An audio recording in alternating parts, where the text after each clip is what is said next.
I.S.U.P.K under Commanding General Yahanna presents the official itinerary for the 57th Annual Lord's Passover.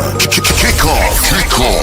Wednesday, April 1st, the Lamb Slaughter from 11 a.m. Followed by fun and games, basketball, 3-point shootout. Can you hit the target in the archery competition? Then let's gather together ourselves and eat some lamb. Later that night, the dopest podcasts, the Round Table of Truth, Cross the Line Radio, and Let a Hebrew Speak. All going down from 8 p.m. Thursday, April 2nd, the annual Kiddies Party. It's all going down at Slick City Action Park from 1 p.m. to 4 p.m. Followed by Scripture Breakdown class from 7 p.m. with 12 Shield General Mahayman. Friday, April 3rd from 8 p.m. the all-black party. You know how we get down. It's all going down at the BH Ranch, Houston, Texas. Saturday from 1 to 4 p.m. we will be hosting a brunch. Then the moment we've been waiting for all year from 5 p.m. sharp, April 4th, the Lord's 57th Annual Passover. Followed by the Feast of Unleavened Bread. Sunday, April 5th from 7 p.m. The Passover and Feast of Unleavened Bread goes hand in hand, so don't miss it. Make your reservations, book your flights and hotels now. An entire week of activities for only $200. Go to ISUPK.com, pay your Passover fee now. Shalom.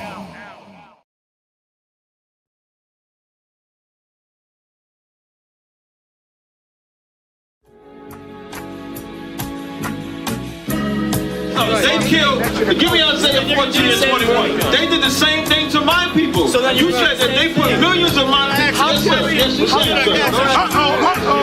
Should a murderer go to jail for murdering? Absolutely. Should a thief go to jail when he steals? Absolutely. Should a robber pay back the money he robbed? Absolutely. So why shouldn't the white man pay for what he did? That's right. That's right. One day you'll see just how it feels. Payback.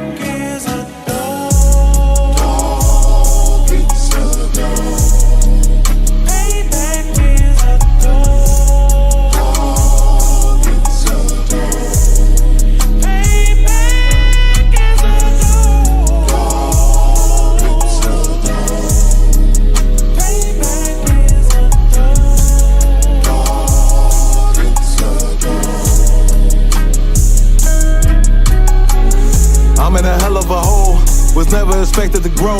Just obstacles set in the road that a result of me selling my soul. The story I'm telling is cold, but yet it's what everyone knows. The white man's the devil is known. America was never a home, only a place of captivity, safe facility, hating, disfigure me. They claim that I'm lazy, be killing me. Maybe the slavery draining my energy. 400 years and counting. The trail of my tears is countless. Main fact that I'm here is astounding, but I can't wait till this shit is surrounded. Ready to tangle my king and the angels, be ready to rap. Crack in the sky, nuclear missiles and make it official. I'm capturing every crack and surviving. Put them all in chains where they need to be. Slavery for me, and let the whole world see that with them in the cage and safer in the streets. Put the dog on a leash, get resolved for the beast. 144, get the ruler show, we could all be at peace. As soon as the trumpets are sound, your kingdom we busting it down. The only way justice is found, the time for your judgment is now. You'll see just how it feels. Payback is a dog. It's a dog. Payback is a dog. It's a dog. Payback is a dog. It's a dog. Payback is a dog.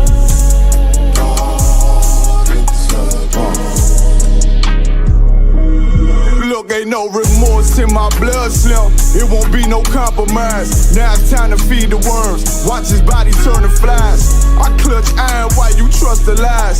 The next Glock I buy gon' be Gen 5. I get it customized. And sending shots off like farewell. Praying payback come back around like a carousel. Still remember Yahanna's words. ringing in my head like bells. Said you in this body, you fit a Lord, fuck the cartel. Triangle choke, apply pressure to the game like I did Vondale. Payback's a bitch in a dress, she a bombshell. Revenge is served cold, I just hope they make an oxtail. Glock fresh out the box, I swear it got that new car smell. Made myself a target in a world of mass shooters. Devils design fire for our babies to pass through. In the day of our king's reign, I'll be overzealous. They bought my jealous, I bought brand new parabellums. Someday you'll see just how it feels. Payback is a dog. It's a dog. Payback is a dog. It's a dog. Payback is a dog. It's a dog. Payback is a dog. It's a dog.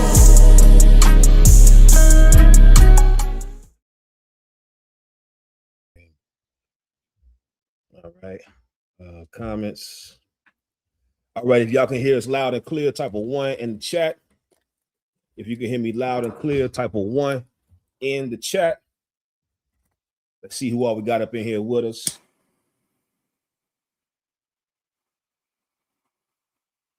We're gonna make it hot tonight. You know? All right. I see you, Kayaba, Shell, Kalataza, Yapaya, Nasha Arika, Trooper Nasawam, Barack Wana, Young Man Lewis, Big Mac, Give Back What You Stole. Right? Go ahead, Priest. Like I said, I got wind that it may be some oxtails in here tomorrow. Tomorrow.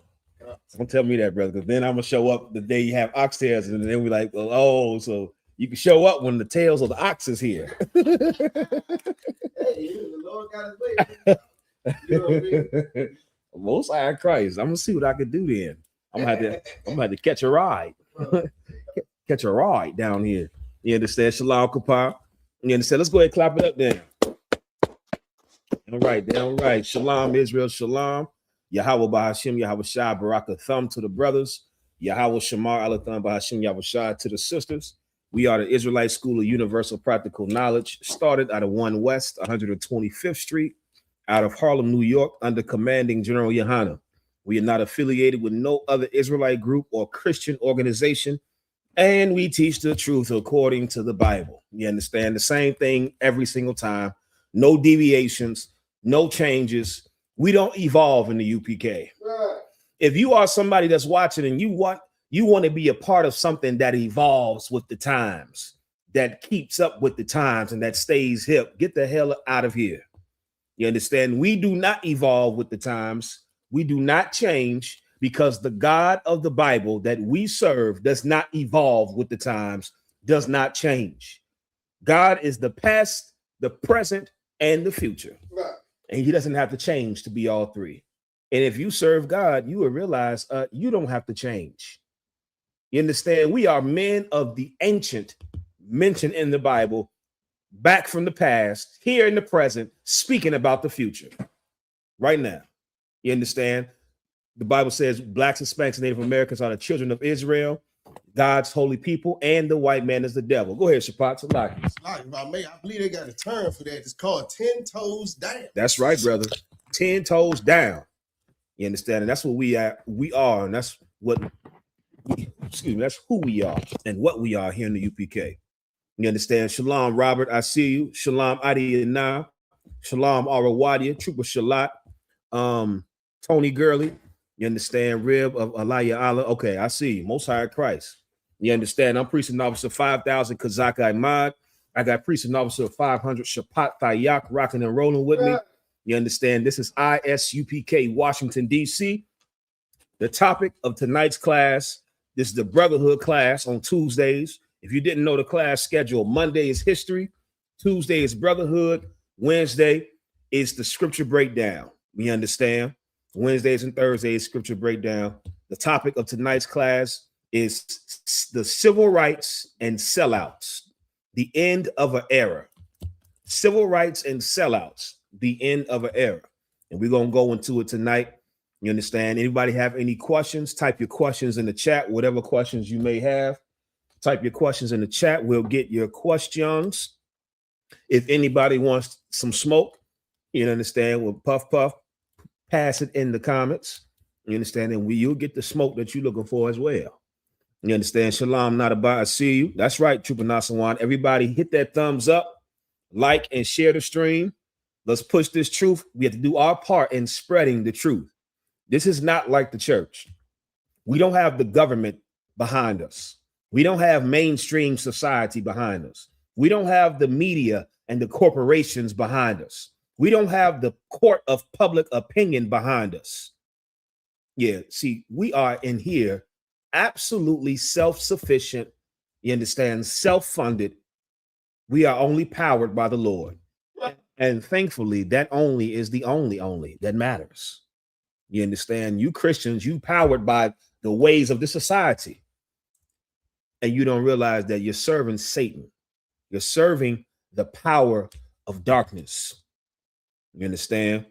So everybody hit that thumbs up, like and share the stream. Do your part to push this truth. Shalom, Ezekiel, I see you, brother. Shalom, Mario, I see you. Rio Saint said Israel is the fixed sin of greed. I don't know what you mean by that. Israel is the fox sin of greed. Neither one of those makes sense to me. Is Rio Saint. You would have to retype it for me or break down what you're saying and what you're asking. Shale said, did y'all hear about Michael Jordan? Yes, I seen it. You understand? We seen what Michael Jordan did. And what Michael Jordan did is the perfect example of why blacks and Hispanics should not integrate into white society. I'll play the video. We'll pull it up. You understand? So you can see it. In the meantime, in between time, let me get this. Let's see. Michael Jordan. Anybody have any questions? Type your questions in the chat. You understand? Michael Jordan. I don't know what to type in. Oh, okay. I feel weird even trying to type in Michael Jordan squeezing boy booty. You understand? That's not a good look in that search engine. Michael Jordan squeezing boy booty. I don't even want that on there. Right? Just need a clip. Everybody want to put their 2 cents on it. Just give me the damn clip. Shut up. Shut up. Oh, wow. Damn. Yeah, that's why, man. You see, now I gotta, you see what he said. Listen to what the white boy said. See, I wasn't gonna play him, but now you got to see how you know this is white culture. Right? I'm gonna play what the white boy said, then I'm gonna try to find the video without the white boy talking. Oh, they can't see it. I'm tripping. My bad, y'all. Let me get you up on right here. Share screen. Right here. All right. Y'all let me know if y'all can see this. Let me know if you can see the screen.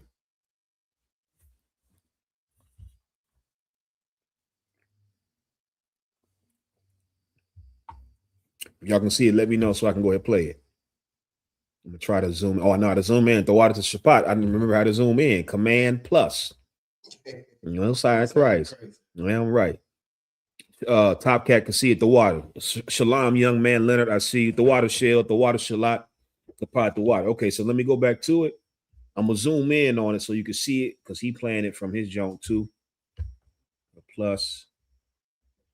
Oh, it ain't letting me go up and zoom in no more. All right, so that's as good as we gonna get it. Let me play this for y'all. Everybody's going all cuckoo over this Michael Jordan video, so I'm gonna vindicate him. What he did was fine and dandy. I mean, he didn't hurt anybody. He wasn't doing anything Epstein-like. So without further ado, look at this.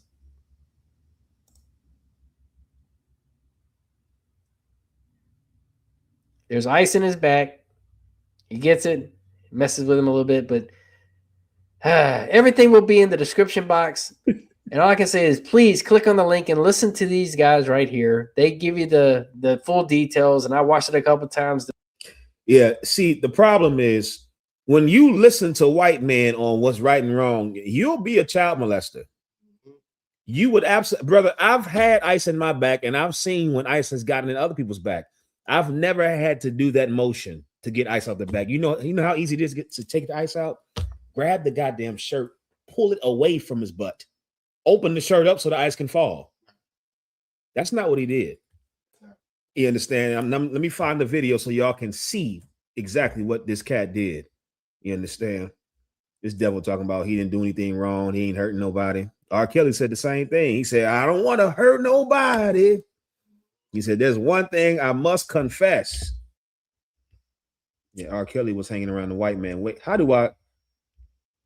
Okay, I figured out how to zoom. So now how do I unzoom this jump? Okay, hold on. Let's hit reset. Reset. Okay. I'm learning, boy. I might mess around and give me a apple, Shapat. I'm learning. Let me see. Hold on. What you got there? What you want? Scroll up right there. Scroll up right. Bow. There you go, right there. Oh, they got Shapat on the YouTube.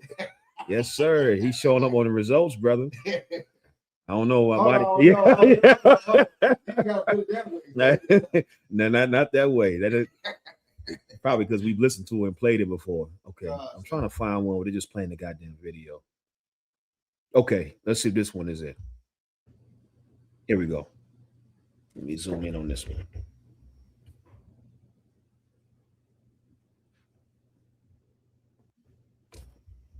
Command plus.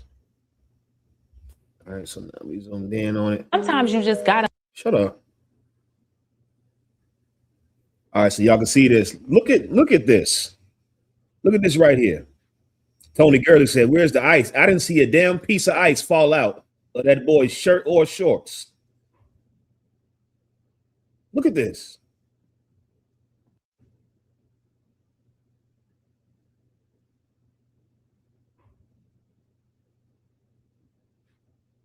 And this is how you know it wasn't ice. How do kids act when you put ice on their back? And Shapat? They go crazy. It's ice. It's cold. Oh, let me put myself back on the screen so you can see me. This is what kids do. This is exactly what kids do. You put ice on their back. Oh, they going crazy. It's ice on their back. That little boy stood there as if there was nothing going on because there was not ice on his back. Michael Jordan had a lapse in judgment, and he didn't realize that we were watching him, that the cameras could see him. And he did this and thought it was normal because of the men he's been hanging around. When you surround yourself with the devil, you're going to pick up his ways. And the sad part about it is you learn to become deviant gradually. Like, it's not something that you just start off immediate. Trying to be like the white man and wanting to be in his circles, you are going to gradually start to do things that black people don't do. Do you think Michael Jordan could have been able to touch a black or Hispanic son like that? Like, if Michael Jordan was at a black event and your kids was there, black kids and Hispanic kids were there, Michael Jordan would have known, I cannot put my hands on this little black boy or this little Hispanic boy. He would have known that. He would have known that very well because he would have known the response that came after that. You understand? He would have known the response that came right after. What's wrong with him? Yeah, that's what I was saying before. I don't know why it's like that. Let me see. So it might be full now, right? Michael Jordan would have known he could not have touched a black or Hispanic child like that in a black and Hispanic environment, because he would have known the response that comes with that type of weird behavior. You understand? Black people and Hispanics would have checked Michael Jordan. They would have called him out on it. But he knew he could do that in a white neighborhood, in a white event with a white boy, because that's what white people do. The water. That's what white people do. Kalataza said he would have got stole on so quick. You ain't lying, brother. You are not lying. All that celebrity would have went out the window, and they would have really made that nigga Air Jordan from the uppercut he would have got from somebody's daddy. You understand? They would have sent that nigga into the air for real. You understand? Shalom, young man Matthew, I see you.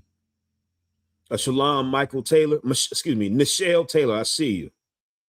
Princess Asa, I see you. Right? this brother, this right here, this is not who we are as a people. This is not acceptable. There's no explaining this. And let's just say the ICE story is true. Brother, it's not your goddamn child. It's not your child. Let's just say the whole ICE story is true. Michael Jordan, that's not your goddamn son to be touching like that, to be helping out. There's no way in the world that is acceptable amongst us, man. And that's why the Lord said we are two different manner of people. You try to join yourself with white people through marriage, through families, through holidays, through all types of different ways. You are going to destroy this righteous culture the Lord gave us. We were never meant to unite. We were never meant to integrate. We were not meant to become like these people and be around them. And you could thank the civil rights movement and those wicked pastors for joining us to the white man and us taking on their culture. You understand? You could thank the civil rights movement for joining us to a nation of child molesters, a nation that would vote a man that got elected in spite of saying, grab him by the box, grab him by the vagina. Donald Trump is on video attesting to he would grab women unwantedly by their vagina. That's rape. That's such sexual assault at the bare minimum. And white people, what did you do? You put him in office. Why? Because you resonate with a child molester. You resonate with a rapist. You resonate with a draft dodging coward. That's the true spirit of America. And Donald Trump, what's the word? Embodies the true spirit of white America, unlike any other president. He embodies it. Full of cowardice, a lot of tough talk, full of cowardice when it's actually time now to walk it like you talk it. What better time to be a tough guy, Donald Trump, than to go join your brothers in fighting for America in Vietnam? But you're not a tough guy. That's why. You're not big and strong and masculine. That's why. You're a draft dodging micro penis coward. That's what you are. You're a rapist, a child molester, a liar, a thief, a cheat. And white people, you relate to Donald Trump very well. And that's why you put him in office with no political experience. Do you know how rare that is? Do you know how absolutely rare that is for a president to be put in office without ever holding any political office? Brother, that's unheard of. That's unheard of, to not have served in the military or have held any political office. And they put that man in office. You know why? Because they relate to him so well. That's who you are, white people.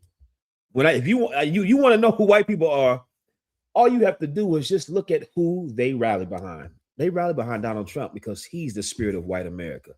You understand? Shalom, Trooper Kamash, I see you, brother. Shalom, Chris, I see you. Shapara, I see you, sis. Young man Lewis said they see themselves and the people they elect. You are absolutely right. Shalom, Michael Love. Anybody have any questions? Type your questions in the chat. You understand? Shapara, if you could give me Genesis chapter 25, verse 25. If you're just tuning in, make sure you like and share the stream. You understand? Make sure you like and share the stream. Hit that thumbs up. There's a lot of haters in the chat already. You understand? There's a couple of haters in the chat. You understand? I know they watching per usual, and we love it. You understand? If you white and you watching, welcome. You understand? Go ahead, Shapap. Like, I may not be a famous person, but I thank the Lord that I have enough life, enough of a good life that I don't have to sit in a chat room that I don't disagree with every single week. Yeah. They you have nothing else to do. That's right. That shows you, brother, white people, they are a different, the Bible talks about it. So we're going to read the scripture right here. This is exactly why I put this scripture. Please read what you asked. Book of Genesis chapter 25, verse 25. Oh, shalom, Kagar. I see you, mighty man. I see your rib too. Shalom. Keep going, please. Come closer. And the first came out red all over like in hairy garment. So now we're reading about the birth of the white man, the birth of who we know today as the so-called white man. The Bible doesn't call the white man white. For those of you who didn't know, the Bible refers to the white man as red. He's the red man. You understand? He's the man that whose blood shows forth through his skin. He's not white. You understand? White would be a piece of computer paper. White people are everything but white. They're colored. You understand? They're red when they're angry, pink when they're embarrassed, blue when they can't breathe, purple when they're bruised, black, you understand, when they're dirty, and brown when they're dirty, which is a lot. You understand? But they're not white. You understand? They're red. The Bible calls the white man the red man. We are reading about the birth of the white man. You understand? So now that the Bible says the first son came out red and hairy, read that again, please. Verse 25. And the first came out red, all over like an hairy garment. And they called his name Esau. The first son came out red and hairy all over like a garment. And they called this boy Esau. White people become very familiar with who this is. Y'all learning about George Washington and remembering George Washington. White people, why don't you commemorate Esau and memorialize him? Why don't you claim your roots from who you come from? You should have an Esau day. Happy Esau Day. White people, that's what you should have. Champion who you come from, man. That's your forefather. You wouldn't be here if it wasn't for Esau. You understand? White people, your forefather in the Bible is Esau. That's who you come from. That's your progenitor. Go ahead, Shapat. Salaki, I was telling people the other day, Happy Slave Master Day. That's right. You know, for the President's Day. All of them was slave masters. That's right. All of them were slave masters. Every single one of them devils. You understand? Shalom. Yahoshua, I see you. Kiefer said, you've never read the Bible. Shut up. Kiefer, let's just say that's true. I'm trying to read it right now. Let's just say this is the first time we've opened the Bible. Kiefer, are you listening? Annie, are you okay? Are you okay, Annie? We're reading about you right now, Mr. Kiefer. You understand?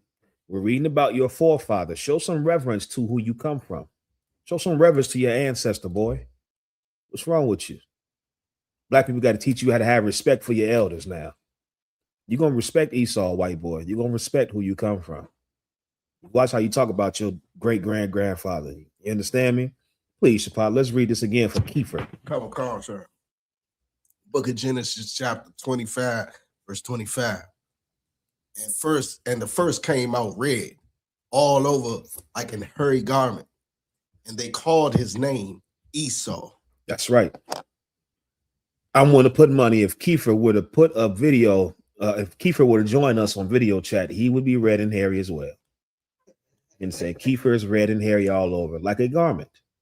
You understand? White men, if they go a week without shaving, you would be so flabbergasted. I'll be kind. You'll be so flabbergasted and shocked at how hairy they are.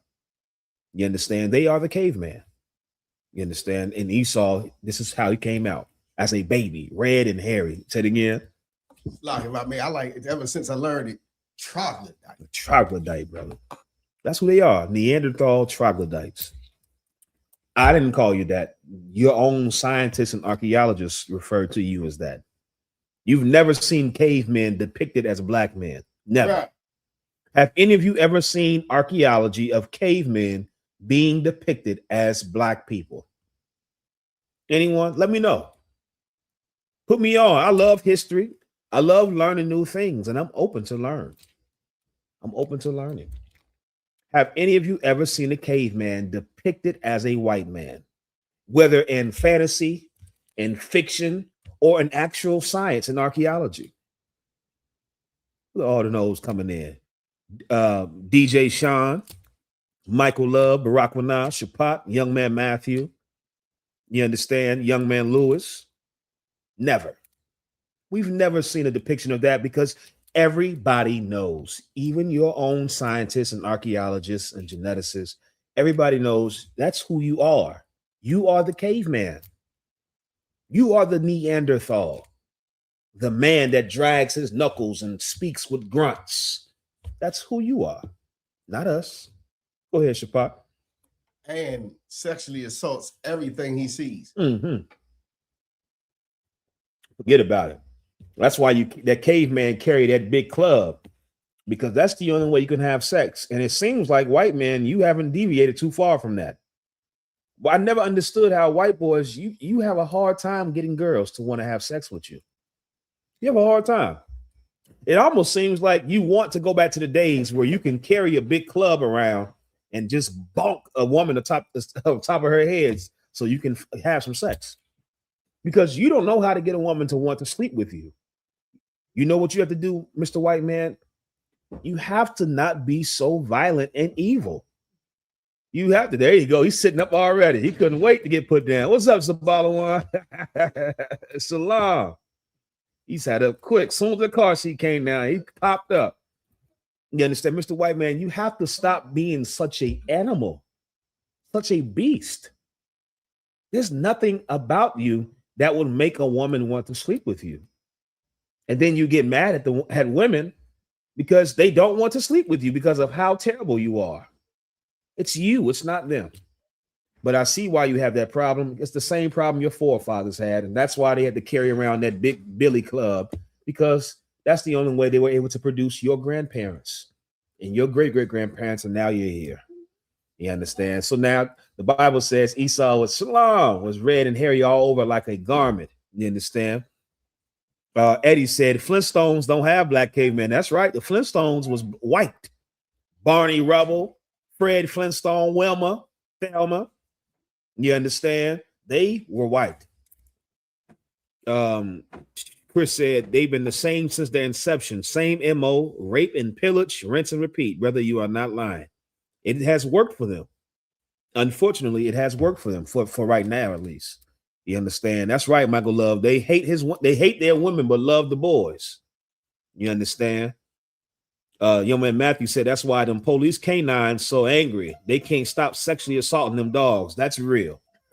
That is absolutely real. What these white men are doing to these animals is absolutely sad. I don't even like animals like that. I didn't grow up with pets. I don't like animals. But brother, when I hear what these white men are doing to these dogs, it makes my heart break for an animal. And I hate that white men make me feel sad for a dog.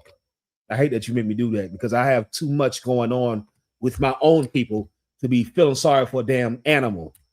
But you're so cruel to everything. Now my heart has to break for the children of Israel and the canines and the whales and the ozone layer and the climate. Like, you are the destroyer of everything. Go ahead, Shapat. Like, it's an example of immaculate conception right here. He said talking about God, then about sex. Like, sex is not natural. Yeah. See, he can talk like that because he's not having sex. You understand? He doesn't get sex. So to him still, sex is foreign. I know it's a foreign concept, Kiefer, to see vagina. You understand? Without paying for it or taking it. I know that's a foreign concept for a woman to just give you her vagina. That's foreign to Kiefer.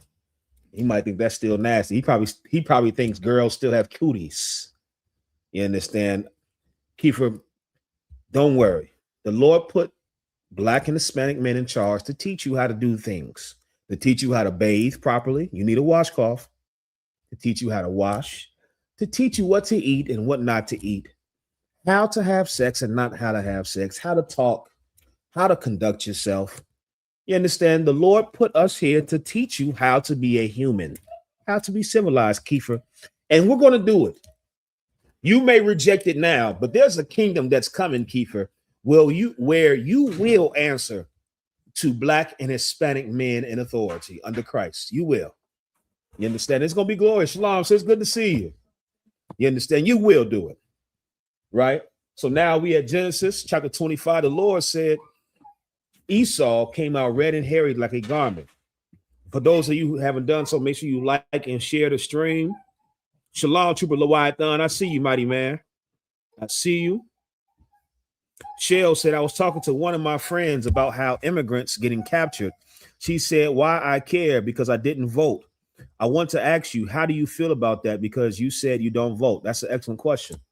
You understand? I think more importantly, Shell, it's not important how I feel about it. We always refer to how God feels about it.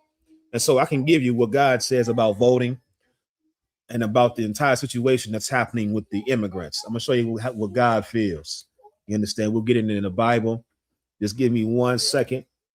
You understand? Kiefer said Africans gave up after sharpening a stick. They probably did, Kiefer. But that has nothing to do with us. Your poor, piss poor white education has failed you because you don't even know that black people are not African. We are not the same people. Africans sold black people to your forefathers. We're not the same. But I know that's a hard concept for you to understand because white people, you're uneducated. You understand? You're poorly educated. You're highly ignorant. And again, that's why you need black and Hispanic men in charge. That's why. You understand? And again, it's our job to teach, and I'm here to teach you. All right. Shalom, Mariah, Allah, I see you. You understand? So now we're going to get back to the scripture. You understand? So Esau came out red and hairy all over. I'm coming to you, Shell, to your question. Please keep reading if you could, Shapak. Okay. And after that came his brother out. Right. And his hand took hold on Esau's heel. And his name was called Jacob. So now we're reading about the boy that was born right after Esau, Jacob. And this boy's hand came out on Esau's heel, meaning these were twin boys that were born. You understand? And when they were born, the firstborn son was Esau, the forefather of white people. Jacob, the forefather of the children of Israel, today would be your blacks, Hispanics, and Native Americans. He came out right after Esau with his hand on Esau's heel. You understand? If you notice, the Bible does not describe what Jacob looks like. Somebody tell me in the chat, using your power of deduction, of reasoning, deductive reasoning is what they call it. Why does the Bible describe the way Esau looks, but the Bible does not describe the way Jacob looks? Somebody explain that to me. Why does the Bible describe the way Esau looks, but not the way Jacob looks? You got the mic? You got the mic for the sis? It's like a Shapak. And Shapak got 8 hands over here, brother. He corralling Zabalawan, getting the food, getting the mic, setting up the table. You understand? You brothers better come in, man. You better come in. Go ahead, sis, please. Because they're abnormal. Because they are abnormal. That's why. That's right, Michael Love, because he looked different. He looked different from everybody else. That's right, Kapa. Esau looked different than everyone else. That's right, Adiana, to let you know they look different. That's right, Trooper Leviathan, Nadaba, Kalapazar. The Bible describes Esau and does not describe Jacob because Jacob didn't look abnormal. Jacob looked like his parents. Jacob looked like Isaac and Rebekah. Jacob was black. He was born black. What we got? What we got? Yeah. Oh, no. And if the sister, if you don't mind, sis, the water, yeah, if she could do it, just so I get you to read, Shabbat, please, because we got a lot we're going to get into. No sweat, no sweat. The water, too. So get a sister hand for bringing in the food again. Most High Christ. You understand? The Bible describes Esau's appearance because his appearance was noteworthy. It was noteworthy because it was abnormal. It was not like everybody else. Esau was born looking different than his parents. You understand? And he was born in abnormality. He was not normal. You understand? That's why it describes Esau, not Jacob. If you could spot, just give me up to let's keep reading and see what we got. No, go up 2 or 3 verses. I think I started a little too far down. I should have started at 22 or 23. Okay, please read that. 22. Okay, please. Book of Genesis, chapter 25, verse 22. Mm-hmm. And the children struggled together within her. The children struggled together within their mother, Rebekah. So this is before they were born. We just read the part where they were born.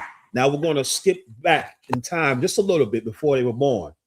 When Rebekah was pregnant with these two boys, Jacob and Esau, when they were in the womb, as fetuses in the womb, babies in the womb, they were fighting, which should tell you, blacks, Hispanics, and Native Americans, we will never get along with white people, ever. It's a pipe dream to believe that we are going to get along with a people that we have been fighting with since the womb. It'll never happen. And that's what makes the civil rights movement that much more disgusting, gay, and against God. Because you Christian pastors really believe that we could somehow have peace with a people that the Lord made to be our eternal enemy. We were fighting in the womb. The two boys struggled in her womb. Shalom. Oh, God, Please. And she said, if it be so, why am I thus? Right. And she went to inquire of the Lord.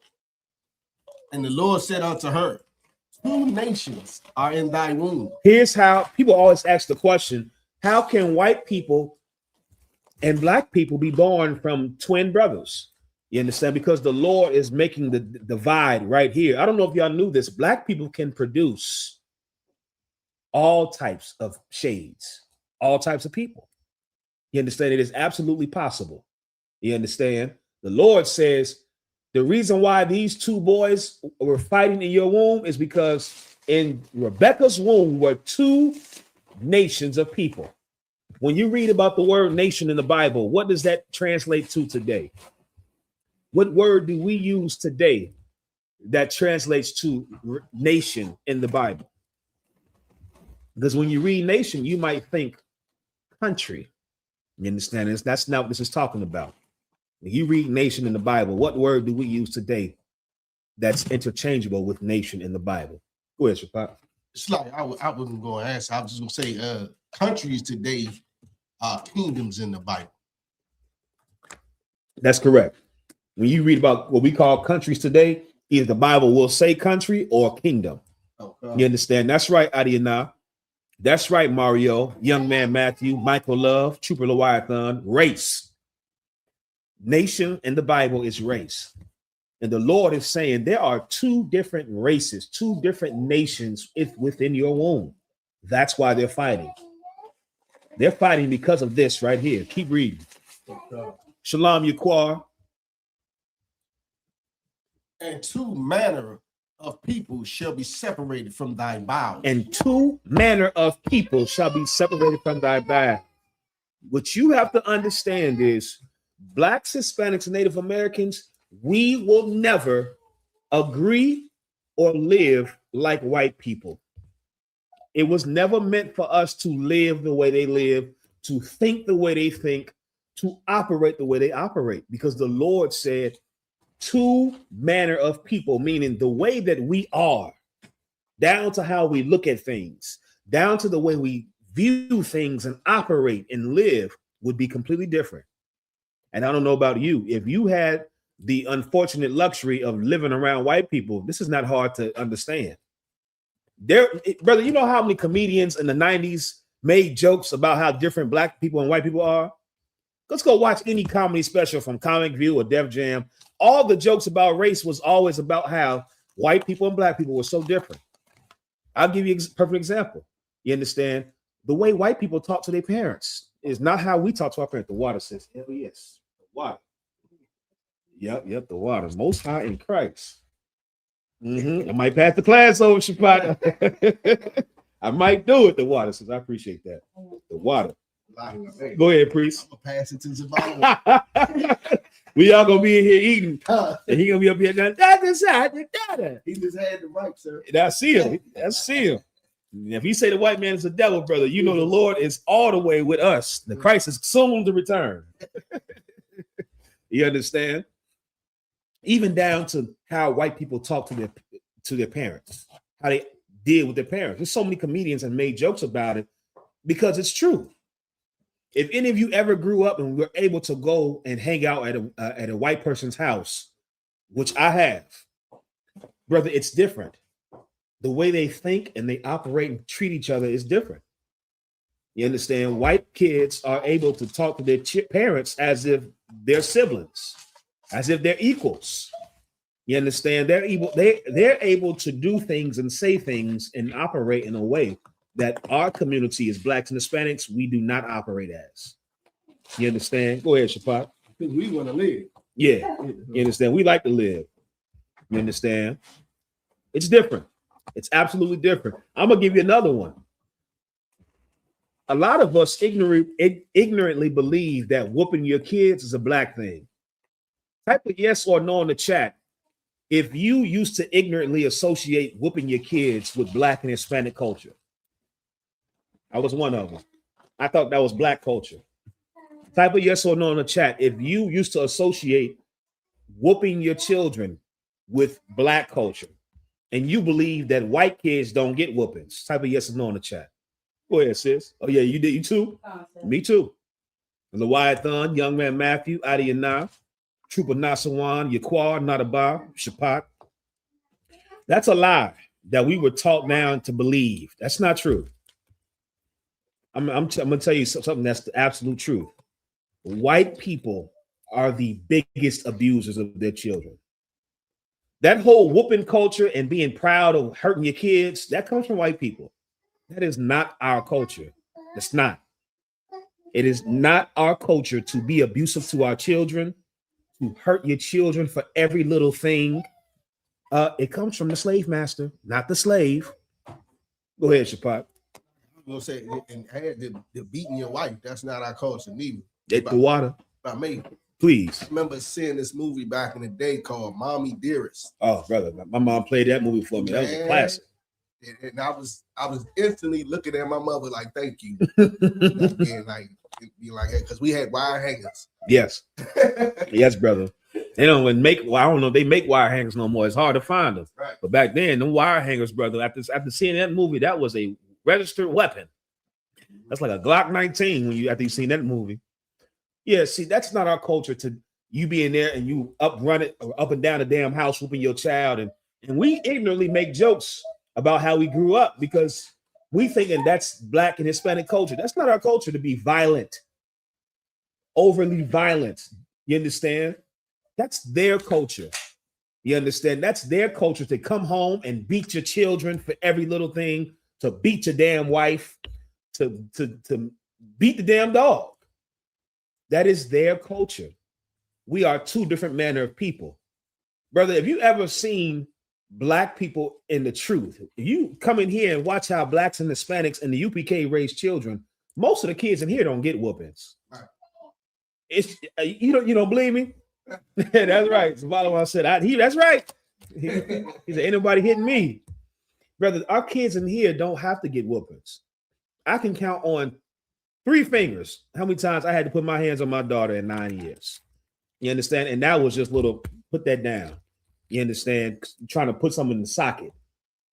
I've never had to whoop my daughter. See, when you come in here and learn your true culture and learn how we're supposed to live, you realize the things that you thought was necessary was not our culture. You were doing it out of absolute tradition being passed down. That whole tradition of just whooping your kids and you pride. Here's the worst part about this. Now I'm venting now. Here's the worst part of getting a whooping. When your parents get on the phone and start bragging to their friends on how they just tore you up. Brother, that's psychological trauma. You sitting there on the phone with your friends bragging about how you just tore me out the frame. As if I can't hear you. See, that doesn't come from us, brother. That is a violent culture. It is a violent, backwards culture. Now, don't get it twisted. The Bible talks about disciplining your child. There is a discipline that is our culture that is well within your parental rights. And you should discipline your children because discipline is good. I'm talking about what almost all of us in here has experienced at least once. You understand? Almost all of us. That thing where you know this is not for discipline. You're doing this because you're angry. You understand? This is not discipline related. You're doing this because this was done to you, because you are stressed with life, because you're mad at the condition of your life. That's not the same thing as you're doing this and now I'm disciplining you for it. You understand? A lot of us were abused and were the recipients of our parents' stress and failures and anger. And it was wrong. And that comes from living in this society following after white people. You understand? The Bible said we would be two manner of people. We're not the same as white people. Please keep reading. No sweat, no sweat.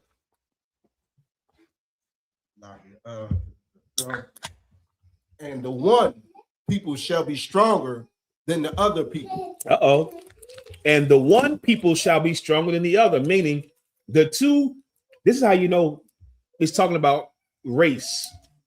Because why is it referring to Jacob and Esau as peoples? Because it's prophesying that there are going to be two separate peoples that come from these two boys. Hey, that's the proof right here. It's saying one people is going to be stronger than the other, meaning there's going to be a people that comes from Esau. There's going to be a people that comes from Jacob. One of these two is going to be stronger than the other. They're not going to be the same. They're not going to be equal. There's going to be a clear difference in which people are strong. White people, don't get your hopes up because you're not the strong one. And you should know that if you were honest with yourself as a white man, you should know your people are not the strong people out of the two. Right. I seen a video, brother, of white men trying to do construction work compared to Hispanics, and it's absolutely embarrassing. It's embarrassing. You understand? White men shouldn't even be allowed to be in construction when we have Hispanic brothers. You understand? You're terrible workers. You're terrible. You're not strong. Seen a white boy trying to put two joints, pieces of wood on his shoulders and climb the ladder. And the white boy couldn't figure out how to do it. He's struggling and struggling. And finally, brother, some Hispanic brother that was shorter than him came and did it just like, let me show you, and picked the joints up and climbed the damn ladder. Like, what the hell are you doing? Brother, it's embarrassing. I hope white people, you don't believe you. I hope you really don't believe you are the stronger people. You're not. And if you're honest with yourself, you would know you're not. Go ahead, Shapak. I get a kick out of seeing all these little posts and videos where white men are trying to jump some black dude, and the black dude end up whooping all of them. Yeah. Whack 100. You know, they even got one. I see. Yeah, two white dudes trying to jump him. He dropped one of them. That's right. The other one. You know. That's right. That's who we are. You understand? That's who we are as a people. Shalom, Maria. I see you, sis. We are the people that's stronger. Do you think white people could have your life and survive? I ain't talking about us as a people. I'm talking about if you're listening right now, think of all the things that you went through up to this point.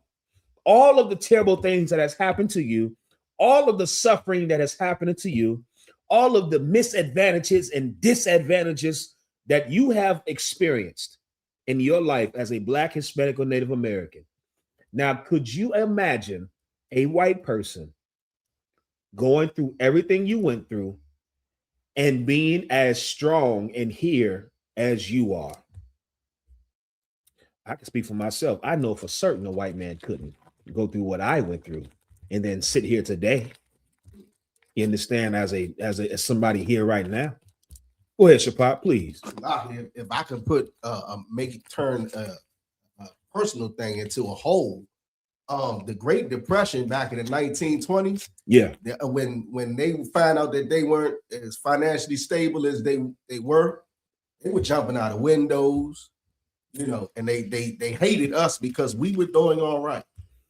I'm glad you brought it to a point, because anybody that wants to challenge me, you know, I have historical context, and you just gave one of the examples I would give. We don't have to imagine, brothers and sisters. All of you that said no, you are correct. You understand? They could not walk a day in your goddamn shoes.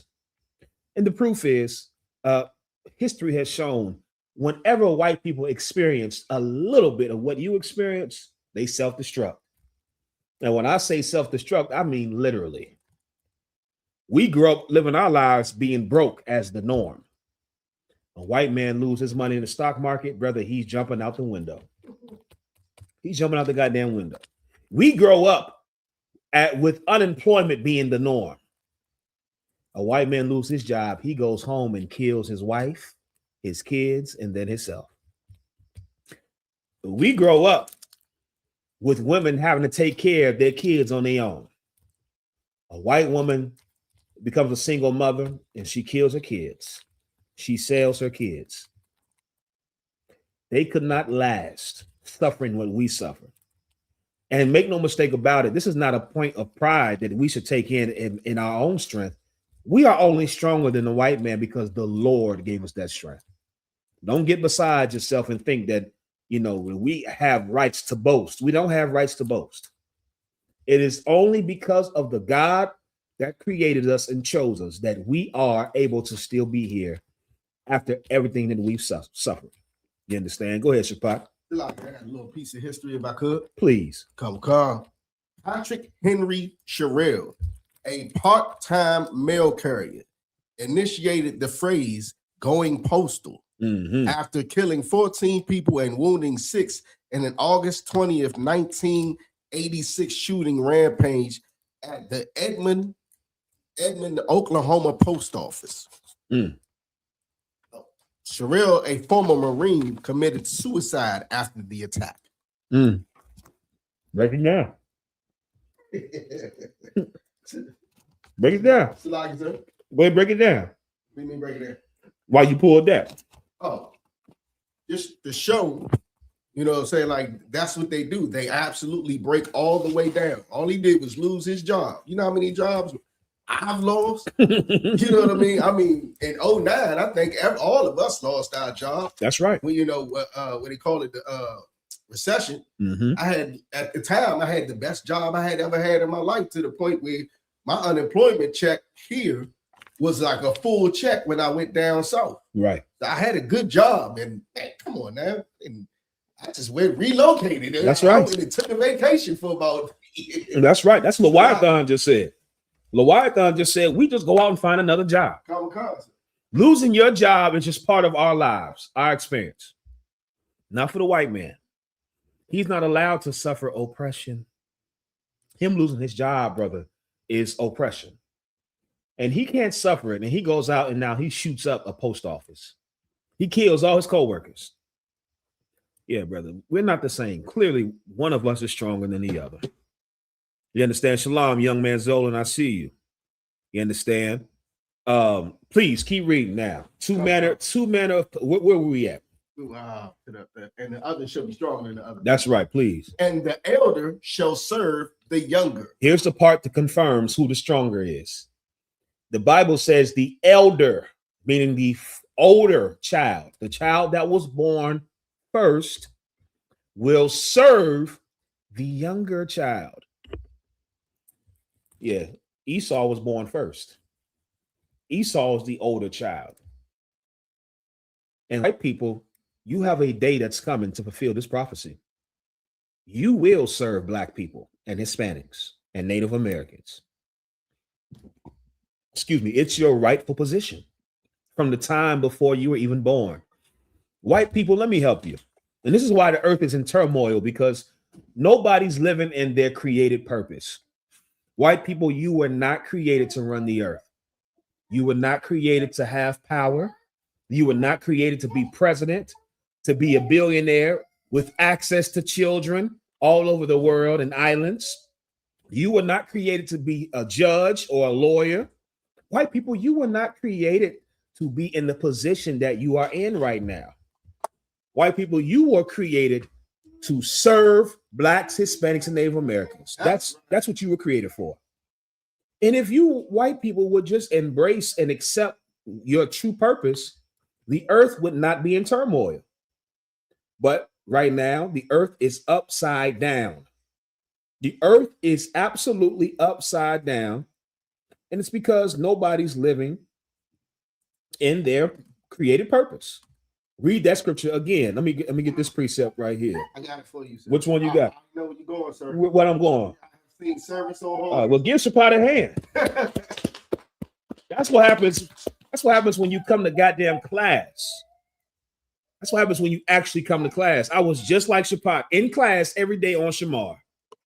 In class, soaking up everything to the point, brother. Officer Warren, he come teach. I fall right back into the same role. And I know exactly where Officer Warren is going. I know exactly where Captain Shock is going. I know exactly where Officer Thumber Young was going. You have to be in here and learn. It's not a small thing to be in here. It's a brother, this is greater than any Ivy League institution you can go to. The UPK offers something that no elite university or Ivy League institution offers. It offers the understanding and the knowledge and wisdom of God, the creator of the universe. It's not a small thing that you have the privilege and opportunity to sit in here. Every time you come in here, you grow. You just don't realize it. Please read that precept, Shapat. What, the precept, sir? Yes, please. I don't want to come. It's a book of Ecclesiastes, chapter 10, verse 7.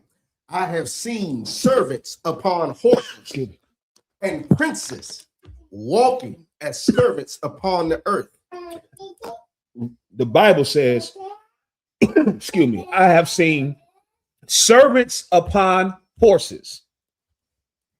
You would have to understand the power dynamic that exists with this, because we don't live in a society where we use horses for our main mode of transportation. You may not understand the dynamic that exists here.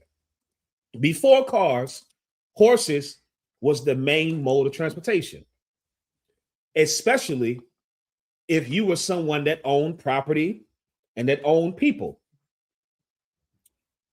It is not common to see the servant riding the horse and the ruler, the prince, walking alongside the horse. That's not common. In the power dynamic, in the normal power dynamic, the prince would ride the horse, the servants would walk alongside the horse. Everybody remember that scene in Django? If you've never seen the movie Django, you got it right here. Let's see right here. This is an excellent photo. This photo is an iconic photo. Hold on. Add to stage. Before presenting the screen, remove other media. Oh, I was sharing something already. This is an iconic photo of Teddy Roosevelt being depicted on a horse. And guess, this is how you know it's spiritual. Before we go to the Django, who are on the side of these, what two people are on the side walking on the ground? What two people are there? You got the president, Theodore Roosevelt, better known as Teddy Roosevelt. He's on the horse. What two people are walking alongside this horse? The water priest. You might have to look at it close to see, but what two people are literally walking on both sides of this horse, which is spiritual. Again, it confirms who God's people are. That's right, Leviathan. That's right, Kalatazar. But y'all giving it to me, but you're not giving me the biblical answer. Leviathan and Kalatazar. That's right, Kappa. Nobody gave me the biblical answer yet. You see, you type it in, Shapat. Maria, that's correct, Maria. That's correct. Halak. Halak has been the closest, but it's not. You give me the biblical answer to prove this. Yahoshua said, that's correct. Shapat said the stronger people. That's true. Adiana said Israelites. That's true. Somebody got to give it to me according to the Bible. Y'all probably gonna be like, what are you talking about? Give it to me according to the Bible. Who is walking alongside this horse? Not about said slaves. That's true. Shapat said the princess. That's true. Okay, Nasuwa, give me more Nasuwa. Yum and Matthew, that's true. Kappa said the youngest, that's true. Nobody gonna get it. Adiana said the chosen people, that's true. Kappa said the youngest, that's true. Ronald Watt said Judah and Gad, that's true. Israel and Judah. You have to say those two because that's how we are listed in the Bible. Israel and Judah were oppressed together. He get his workout on. He pushing that chair too. Israel and Judah were oppressed together. That's what the Bible says. Take one stick. Take the sticks of Israel and the stick of Judah and bind them together on one stick. What you're seeing in this photo is the literal representation of the nation of Israel divided. Israel represented by the tribe of Gad, Judah represented by the tribe of Judah. You understand? That's why Arawadi, the northern and southern kingdom. Hispanics and Native Americans, which is Israel on that side, the rest of the tribes on the other side, Israel and Judah together. We'll get the precept after this. So now let's read the precept we just read with this picture up here. Oh, come. Book of Ecclesiastes, chapter 10, verse 7. I have seen servants upon horses. Stop right there. I have seen servants upon horses. Who's on the horse? The servant. The servant. This is a United States president, Theodore Roosevelt. And the Lord says he's the goddamn servant. That's what the Lord said. Donald Trump, you're the servant. You should be serving the people that you are putting in the ICE detention centers. Donald Trump should be a servant to the Hispanics, to the Mexicans, to the Hondurans and Panamanians and Guatemalans. Donald Trump should be serving them. But right now, the current order of society is the servant is on the goddamn horse. The slave, he's the weaker, is on the horse. Keep reading. And princes walking as servants upon the earth. Brother, I mean, what more do you need? What does Yasher Allah mean? Israel in the Hebrew. What does Yasher Allah? Yasher Allah is the Hebrew for Israel, the Lashawan Kodash, the ancient Hebrew for Israel, Yasher Allah. What does that mean? What does Yasher Allah mean? Come on now. Give it to me. It's right here. That's right, Shalat. Trooper Shalat, give him a hand. You understand? Prince of the power. Princess of the power. That's right. That's right. The Lord said, that's right, Naima. The Lord said, I have seen the servants on the horses and princes walking alongside the horses. You see in Israel walking alongside the horse, the princes of the power, the sons of God, the stronger people, the people that are meant to rule the earth. They are in the position of servitude because the things are turned upside down. Give me Israel and Judah pressed together. Give me Jeremiah 50 and 33, please. Jeremiah chapter 50, verse 33. Here's to give you the answer what I was looking for when I asked who was walking alongside the horse. You understand? You have to keep this in mind. This is why all of you were correct. Nobody gave a wrong answer. But if you want to, again, be all the way locked in, there's a certain way to say things to make it absolutely ironclad where nobody can dispute it. The answer would have been Israel and Judah. And here's why. Please read what you got. Okay, so the book of Jeremiah, chapter 50, verse 33. Thus saith the Lord of hosts, the children of Israel and the children of Judah were oppressed together. The children of Israel and the children of Judah were oppressed together.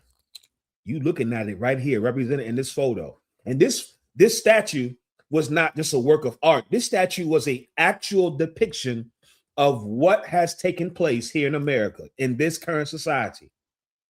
The white man has now ruled over Israel and Judah.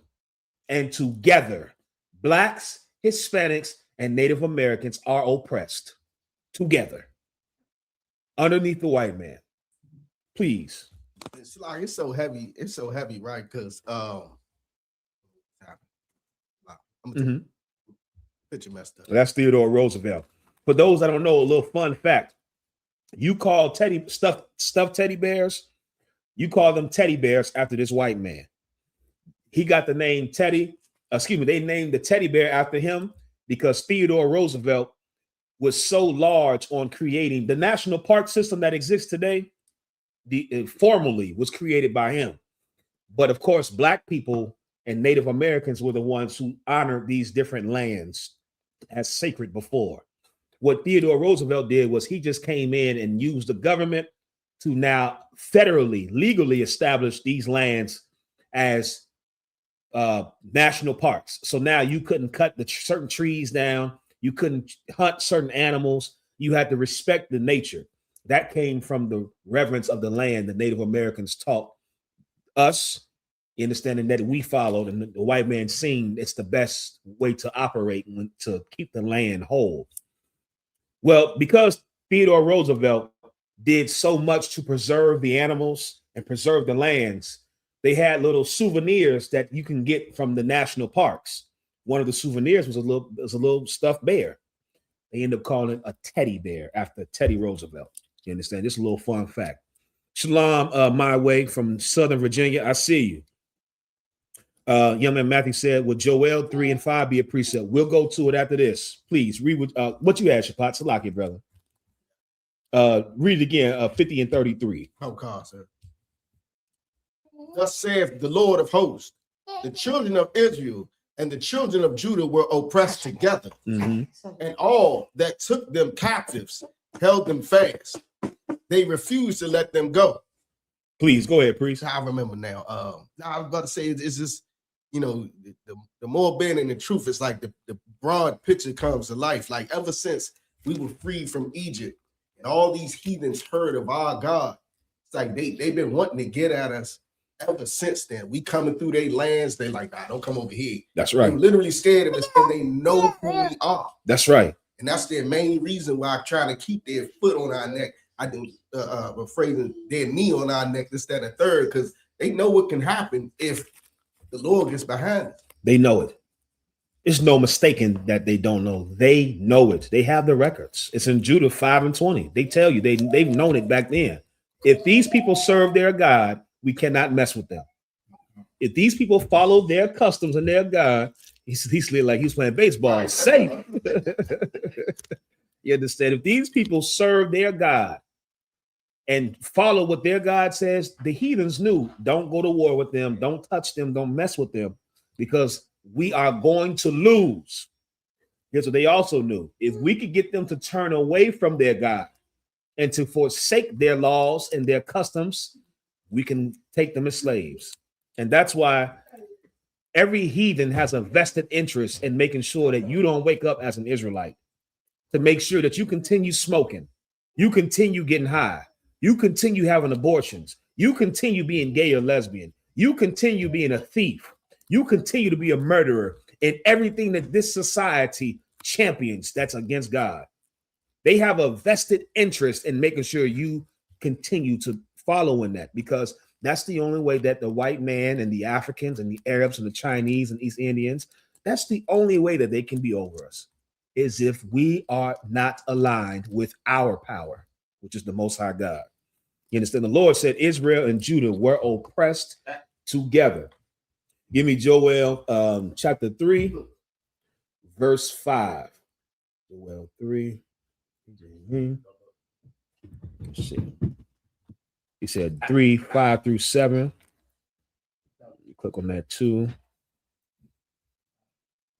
Man, why ain't he pulling up? This phone acting a fool, boy. Joel 3, 5 through 7. Also, too, if you're able to, it's also a good habit as a student to have the actual Bible in front of you. See how my phone acting up right now is not even pulling it up for me. That's because I have deviated from the paths of old. I'm supposed to have a Bible up here right in front of me. You understand? So I can just turn to it, because the phone not working now. I can't go, so I'm gonna put this aside. I'm gonna need to eat that in peace. Let me grab a bite.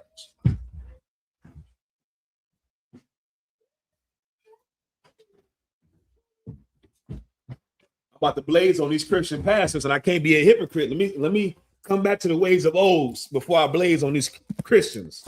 So I can't be a hypocrite. Let me do what I've seen the men above me do. Let me have the actual Bible in front of me.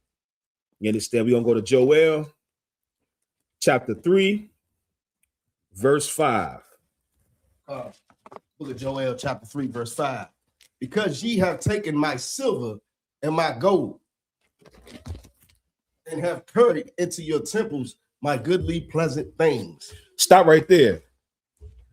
What is the Lord's silver and gold that the heathens have taken? What is the Lord's silver and gold that the heathens have taken, that they have carried into their temples? You understand? This is manifold, meaning it has multiple meanings. You understand? There's the literal meaning, and then there's the figurative meaning. What is the Lord's silver and gold that the heathens have taken and carried into their temple?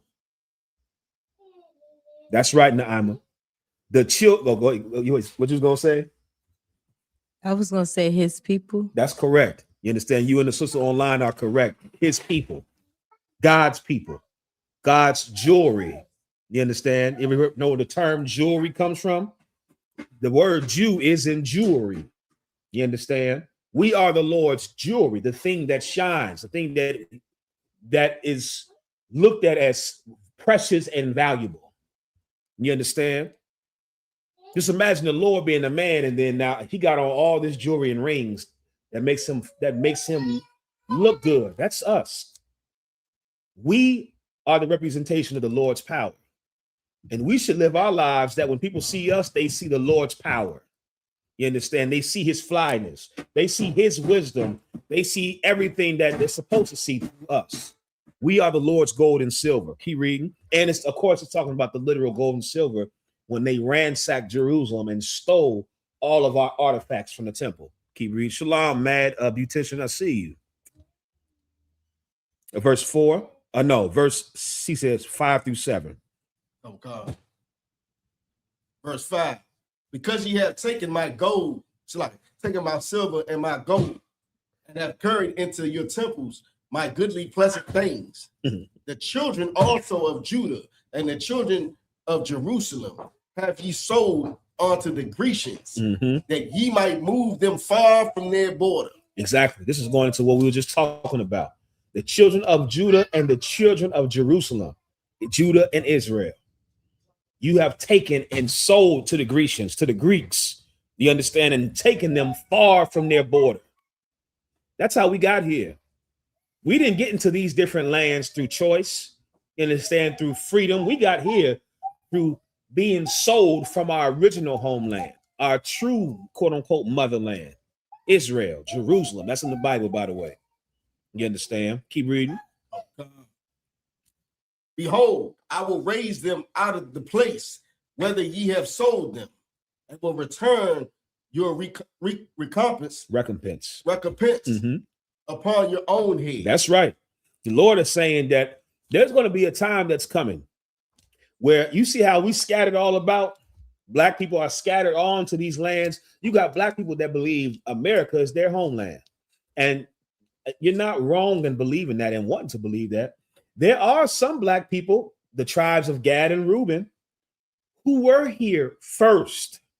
But that doesn't mean that this is our place of origin. This is not our homeland. You black people that are Native American from the tribes of Gad or Reuben, of the 12 tribes of Israel, God's chosen people, your homeland is not America. It's not, quote unquote, Turtle Island, whatever garbage that is you want to believe. Your homeland is the same as ours, Israel. You just will happen to be here first. And the time is going to come when Christ is going to return and bring us out of these lands of captivity, bring us out of these lands that we were scattered to, and put us back in our own land, and now repay the people that sold us. That time is coming. You understand? So that's an excellent precept for this. Young man Matthew, you definitely could use this. Kalatazar said, if I may, can I have a breakdown on number 16? Let's get number 16. And I forgot Shell's question. We're going to get number 16, and we're going to go right back to Shell's question. If you have any questions, type your questions in the chat. We'll answer those. Numbers 16 and 32. It feels way different having the actual Bible up here, brother. This is the way it's supposed to be done. I find this faster than the phone. Number 16 and 32.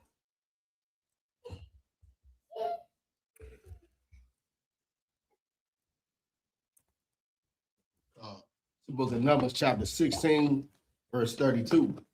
And the earth opened her mouth and swallowed them up in their houses, and all the men that appertain unto Korah, and all their goods. So just to give you some context of what's going on right here, this is when the children of Israel, when we came out of Egypt, you remember Moses assigned rank. He said, I'm just trying to rearrange a little bit, rearrange the setup. You understand? This is when we came out of Egypt. Remember, we didn't have a government because we were a people that were slaves. And the Lord brought us out of the land of our oppressors so that now that we can build our own nation up from scratch. So we didn't have a government. We didn't have a written constitution. We didn't have police. We didn't have all the things that you need to run a nation of people. The Lord gave Moses the instructions on how to do it. The first thing he did was the Lord gave Moses the laws. And that's why when you look at the formation of any nation, any country, the first thing that they do is write down the laws, because you have to have something written down on what we all agreed to live by. That's the Bible. The laws, statutes, and commandments are not here just to sound good. They are supposed to be how the white man views his constitution, how the white man in America used the Constitution to build America. That's what the Bible is for us. It is the document that's set to help us build our nation. The Lord gave it to Moses. The next thing he had to do now was build a government. The Lord assigned Moses to assign men that were mighty of their people. And that's what he did. He assigned captains, officers, leaders from the tribe. That's in the Bible.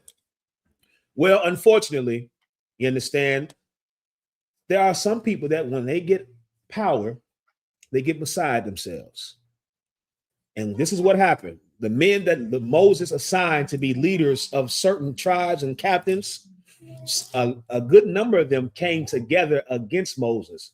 And they said that Moses had too much power. They didn't like the fact that Moses had so much power. They didn't like the fact that Moses said, if you don't follow me, you are not in the truth. They didn't like that because they believed we're all Israelites. We all have the truth. Who are you to say that if we don't follow you, we're not in the truth, Moses? That sound familiar? Yeah, some of you in the comments right now like, hold up. That sounds like how I talk about the UPK. Yeah, it is. You understand? You believe that we all can have the truth. When the UPK tells you if you're not in the UPK, you're not in the truth. And you say you can't say that because we're all Israelites. We all have the truth. Well, Moses said the same thing. Moses told them, you have to follow me to be in the truth. And these men that were assigned leaders, they came together and said, this nigga tripping. He got too much power and we don't like that. And they conspired now to challenge Moses, to challenge him, for Moses to step down and to now distribute more power to the other people. Go ahead, Shapak. If I could read verse 3. Please. Come, verse 3. And they gathered themselves together against Moses and against Aaron, and said unto them, ye take too much upon you, seeing all the congregation are holy, every one of them, and the Lord is among them. Wherefore, then lift ye up yourselves above the congregation.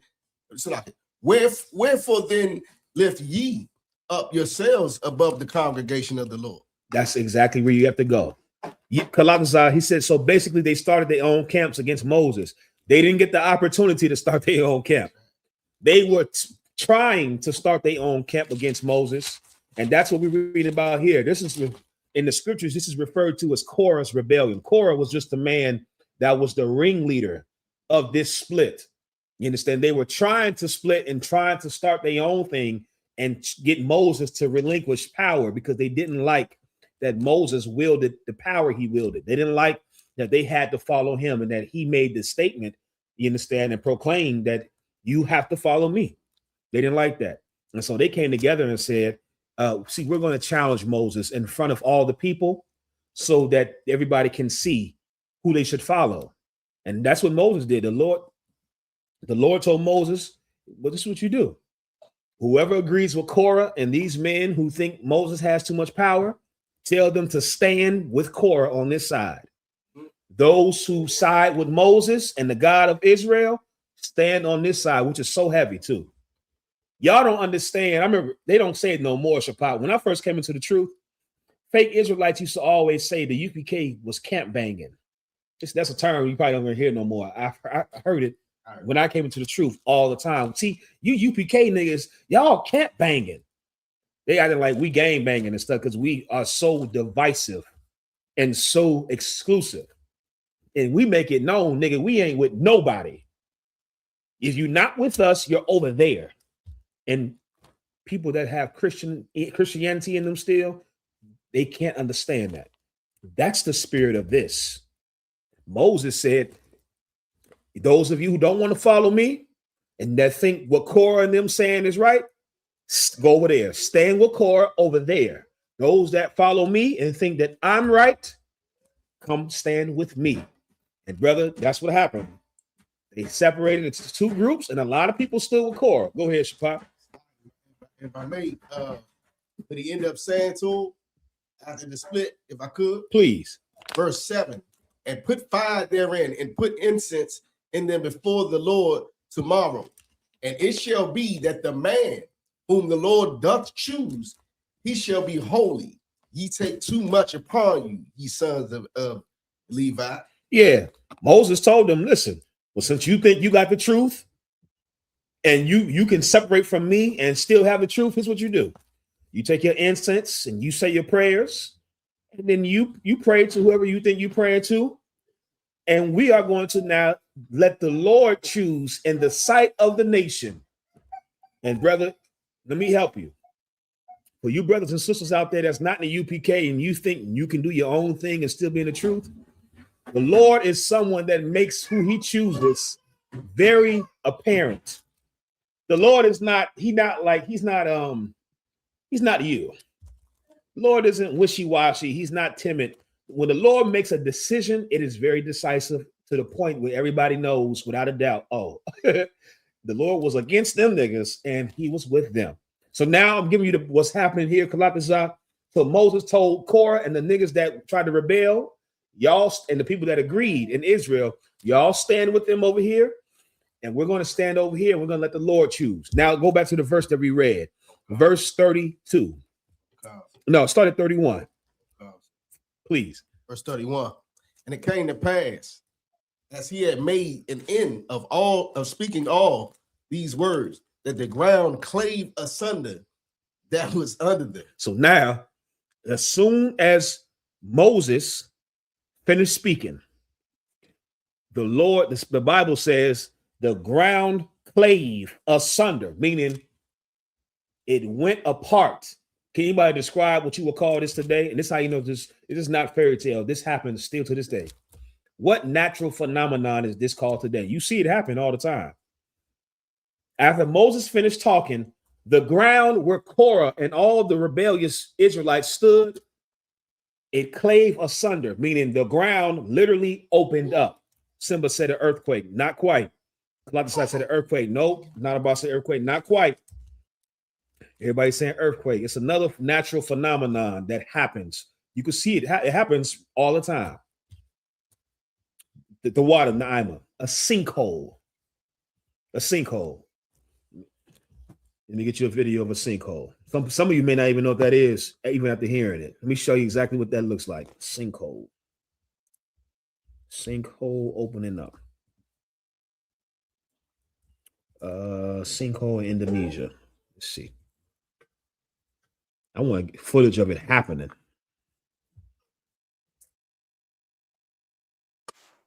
Shut up.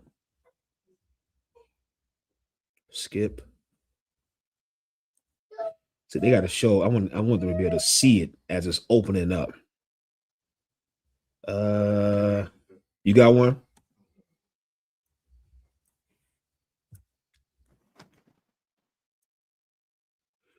Let me see. Once you get on my app, I'm gonna pull yours up. I'm gonna show you what happened underneath the ground. DJ Sean said Thailand has sinkhole clip from the summer. Let me see. I seen that one pop up too. I hit Indonesia instead. Let me hit the Thailand one. Let me see. No. England and Thailand. Let's see. Oh, it's a good one. It's definitely a good one. Okay, hold on. I don't need your voice. All right, so now I'm gonna play this one. Shapap, he still got one. I'm gonna show you. All right, I'm gonna add this to the stage. All right, so this happened in Thailand. Again, these happen all over. Thank the Lord if you've never witnessed it or ever been somewhere where this happened, because it is absolutely fearful to know that this could happen. Right? Y'all let me know if you can see the screen. Before I play it. Let me know if you can see it. Let me know.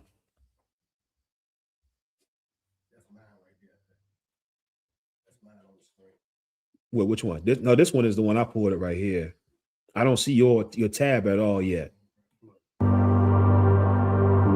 Yeah, I hear yours. I don't see the tab at all.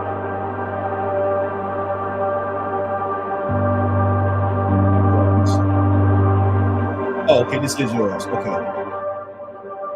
yeah, this is yours. Okay, so yeah, they see it. All right, so now start it from the beginning, please, Shapat.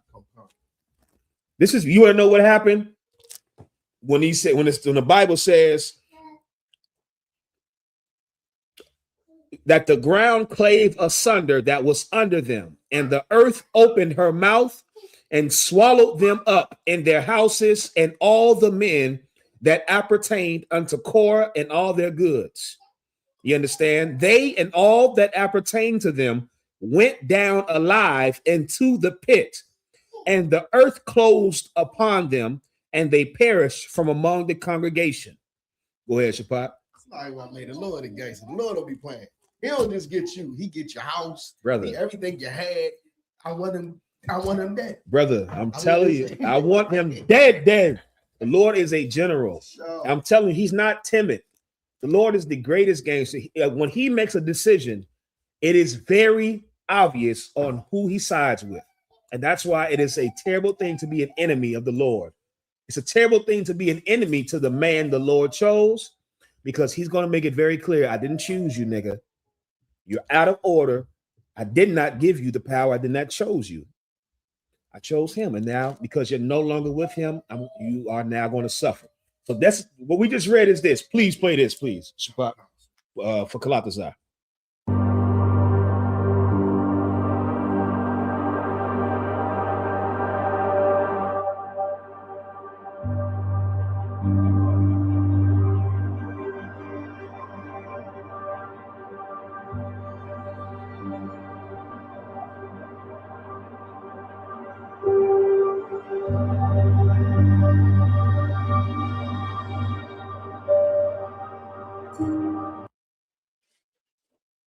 All right, I'm gonna play one. That was the one Shapat had. I'm gonna play this one right here for you. The Water Two Priests. Let me show you. That's another one. Let me show you another one of a sinkhole. All right, share, StreamYard. Okay, here's another one right here. This is what happened to them cats where they were standing. See how the ground is opening up now. Of course, you see how everything is just falling down, and it's like you can't even see what was. Look at that, brother. Look at that. Look at that, brother.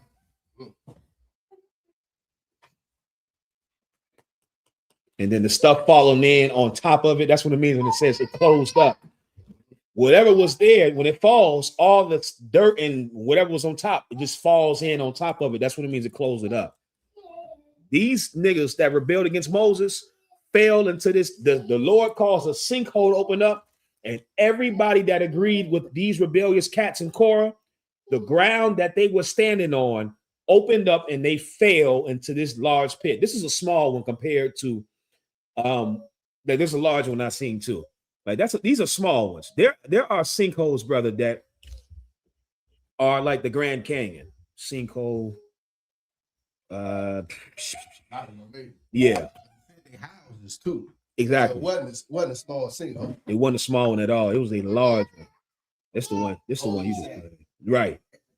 This is the one you just played. Most of the ones that you see is in cities because that's where most of the cameras are. You understand? Doesn't mean that they don't happen. This happens in nature. The problem is there are no cameras really in nature to catch it happen. Most of our cameras are in the city. So the cameras are able to catch it when it happens in the city. But this happens in nature. You understand? It happens in nature. It comes from just water being underground and open space. You understand? That's cold. Say it again. Water underground. That's how it happens. Yeah, something about the water in the underground. Oh, look, here go one. Here go the large one I've seen. In Indonesia's central Aceh Regency is threatening the livelihoods of local farmers. Look at It has this. widened to more than 7 acres this year, according to the... Did you hear that? Brother, this sinkhole was 7 acres. 7 acres. I don't know if y'all know how large that is. How much is a football field? 100 yards. I think that's like an acre. Brother, when you see the scale, how large this is. This sinkhole right here in Indonesia was 7 acres. Brother, could you imagine the ground just opening up so large and everything collapsing that's on top of it? People, houses, all the possessions. And then the ground and the dirt that's still falling on top of them and covering them up. They're being buried alive in this pit. Read verse 34. Let me show you how traumatic this was. Read verse 34, please. Come, sir. Verse 34. And all Israel that were round about them fled at the cry of them.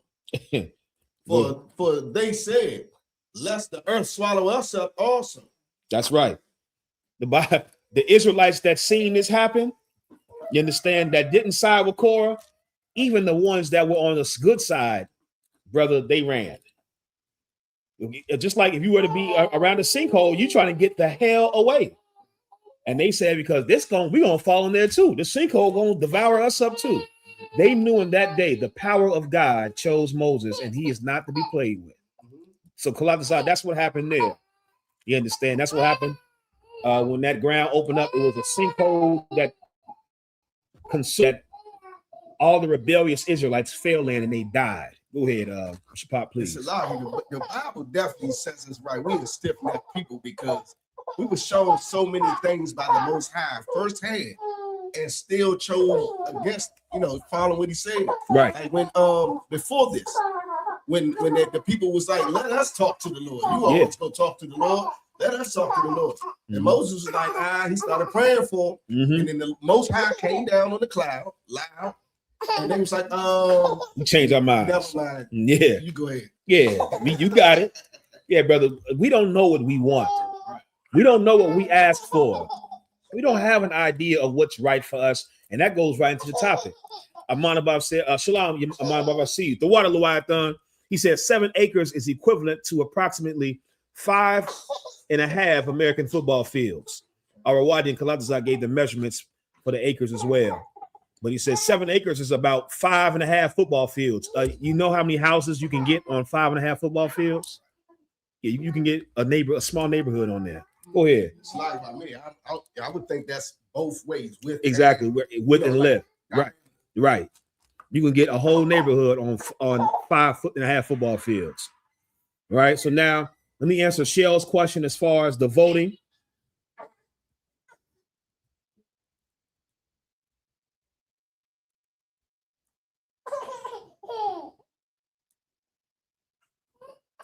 Get me.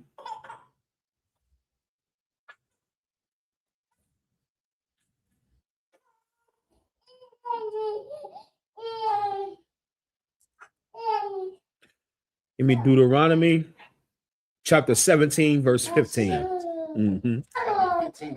Yeah, 17 and 15. You understand? If y'all haven't done so, everybody hit that thumbs up, like, and share the stream. I see the naysayers and got quiet. You understand where you at? Where you at, haters?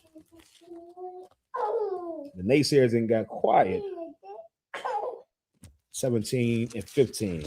Like I said, I think they got quiet right when you start asking everybody in the chat who was the stronger people. They say nothing. They couldn't say nothing. The white men know for sure. When you look down at that pathetic pink penis, you know you're not stronger than anybody. You know. I gotta tell you this. You know what you see in that mirror when you go home. You know how angry you are with God when you go look between your legs.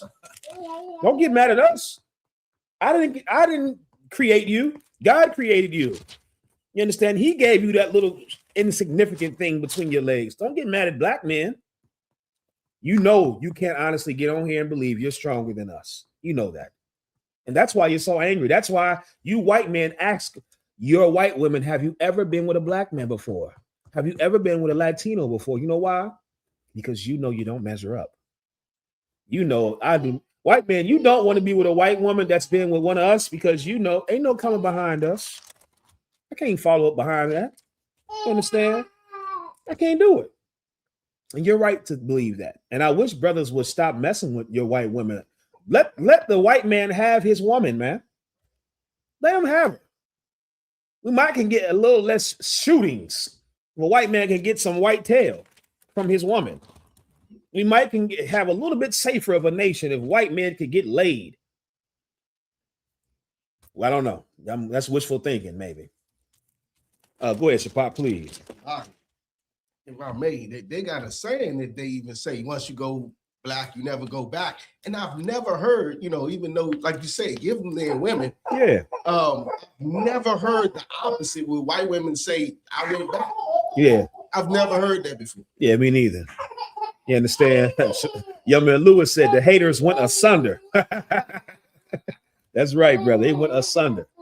You understand? Yeah. See, Mr. White Man, you know you're not stronger than us. Understand? And what you should do is serve your true purpose. Serving us. Let's get Deuteronomy 17 and 15. Here's the answer. Shell's question as far as the voting goes. Please read what you have. The book of Deuteronomy chapter 17, verse 15. Thou shalt in any wise set him king over thee, whom the Lord thy God shall choose. One from among thy brethren shalt thou set king over thee. The Lord is now giving you some guidelines to, if you have to set a leader over you, what the guidelines, some of those guidelines are. Here's the first step in knowing who to choose over blacks and Hispanics. The very first requirement is he has to be black or Hispanic. And the problem is, black people, we've never had a presidential candidate that is black or Hispanic. You understand? No, let me rephrase it. We have had a presidential candidate that's black or Hispanic. We've never had a president that's black or Hispanic, because we're going to go to Jesse Jackson right now. Jesse Jackson ran for president and he was black. You understand? Go ahead, Shapop. If I may, if I'm noticing, throughout the South Americans and the West Indies, majority of the presidents and leaders, they're not really native. Yeah. They shouldn't be voted in the office. That's right. The president of Mexico is a white Jewish woman. The president of Mexico is a white Jewish woman. What you'll realize when you do your research, most of the nations where our people are not governed by us. They're governed by heathens. You understand? What the Lord told us, you want to pick a ruler, a leader, a king.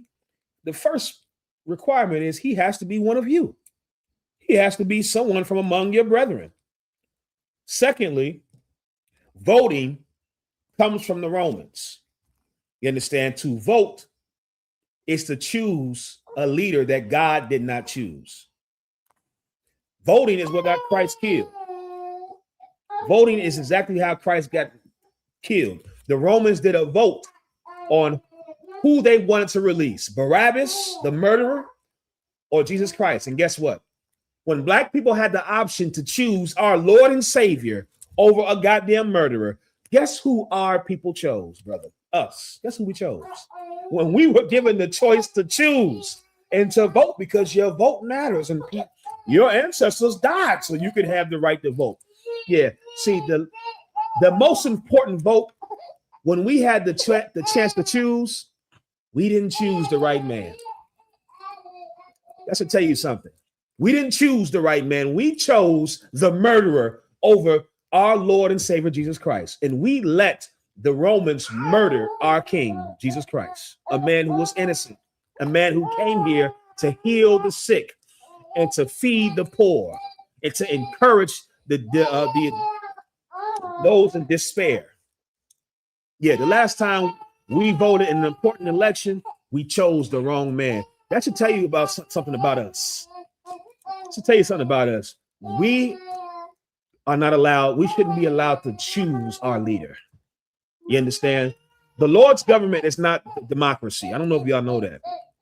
You can't be in the truth and be a patriot and love the white man's system of government. When you come into UPK, you'll realize there is no vote in here for the majority wants. That's not how this works in here. There is no majority rules. There is no your say so matters. That's not this place. The Lord doesn't operate like that. The Lord chooses one man and everybody follows that man. That's how this place works. That's the government of the Lord. And that works. That works. You know how you know it works? Look at every nation that has a one-man ruler. They are more successful than nations where you have a Congress where people are trying to decide which side is going to be in charge. And brother, how long does it take to get a pothole fixed in your city? Everybody type in the chat. See, this is a laugh because everybody know DC is ridiculous. You understand? Type in the chat. How long does it take in your city to get a pothole fixed? Type in the chat. How long does it take in your city to get a pothole fixed? Let's just see. Go ahead, Shapak. You know, I don't like to say what I do, but you know, with the size of vehicle I drive in my swing. Yeah. I was in Lincoln Heights in the projects, and I went over a pothole. Yeah. And the whole vehicle almost turned over side. Good night, brother. That's how big the pothole was. Good night. Brother, let me show you something. Let me show you. Supreme 666 said it never gets fixed. Kapa said decades. Young man Matthew said 5 years. Adiana said years if it gets fixed. Smokers said years. Yapaya said forever. Mario said never. Give back what you sold said I think never. Trooper Nasawan said never. Nasha Arika said about 10 years. Go ahead. After gentrification. Yeah. After white people move in the neighborhood, you get new roads then. Yeah. See, you know, I don't know if you know this. That money the government takes out of your check every time you get a check, that money is supposed to go towards that pothole getting fixed immediately. There is literally funds that's supposed to be set aside to make sure you never run over a pothole. There's an entire branch of government that is in charge of making sure your tax dollars fixes the infrastructure, the bridges, the potholes, the roads. You know why none of the potholes can get fixed? Because everybody has a say-so in when things should happen. The more people have a say-so in how things operate, the worse it is. You know how things get fixed? When one man has a say-so when it gets fixed. That's when it gets fixed. America's government is stupid. You created a government where there's two sides. Shalom, shukatah, sir. You created a government where there's two opposing sides. What do you think is going to happen? You're going to have disagreements on everything. That nothing gets done. And that's why America's a third world nation. America's a goddamn embarrassment. They try to make us look at other nations as if they's terrible nations. Brother, every video I see of China, they roads look good.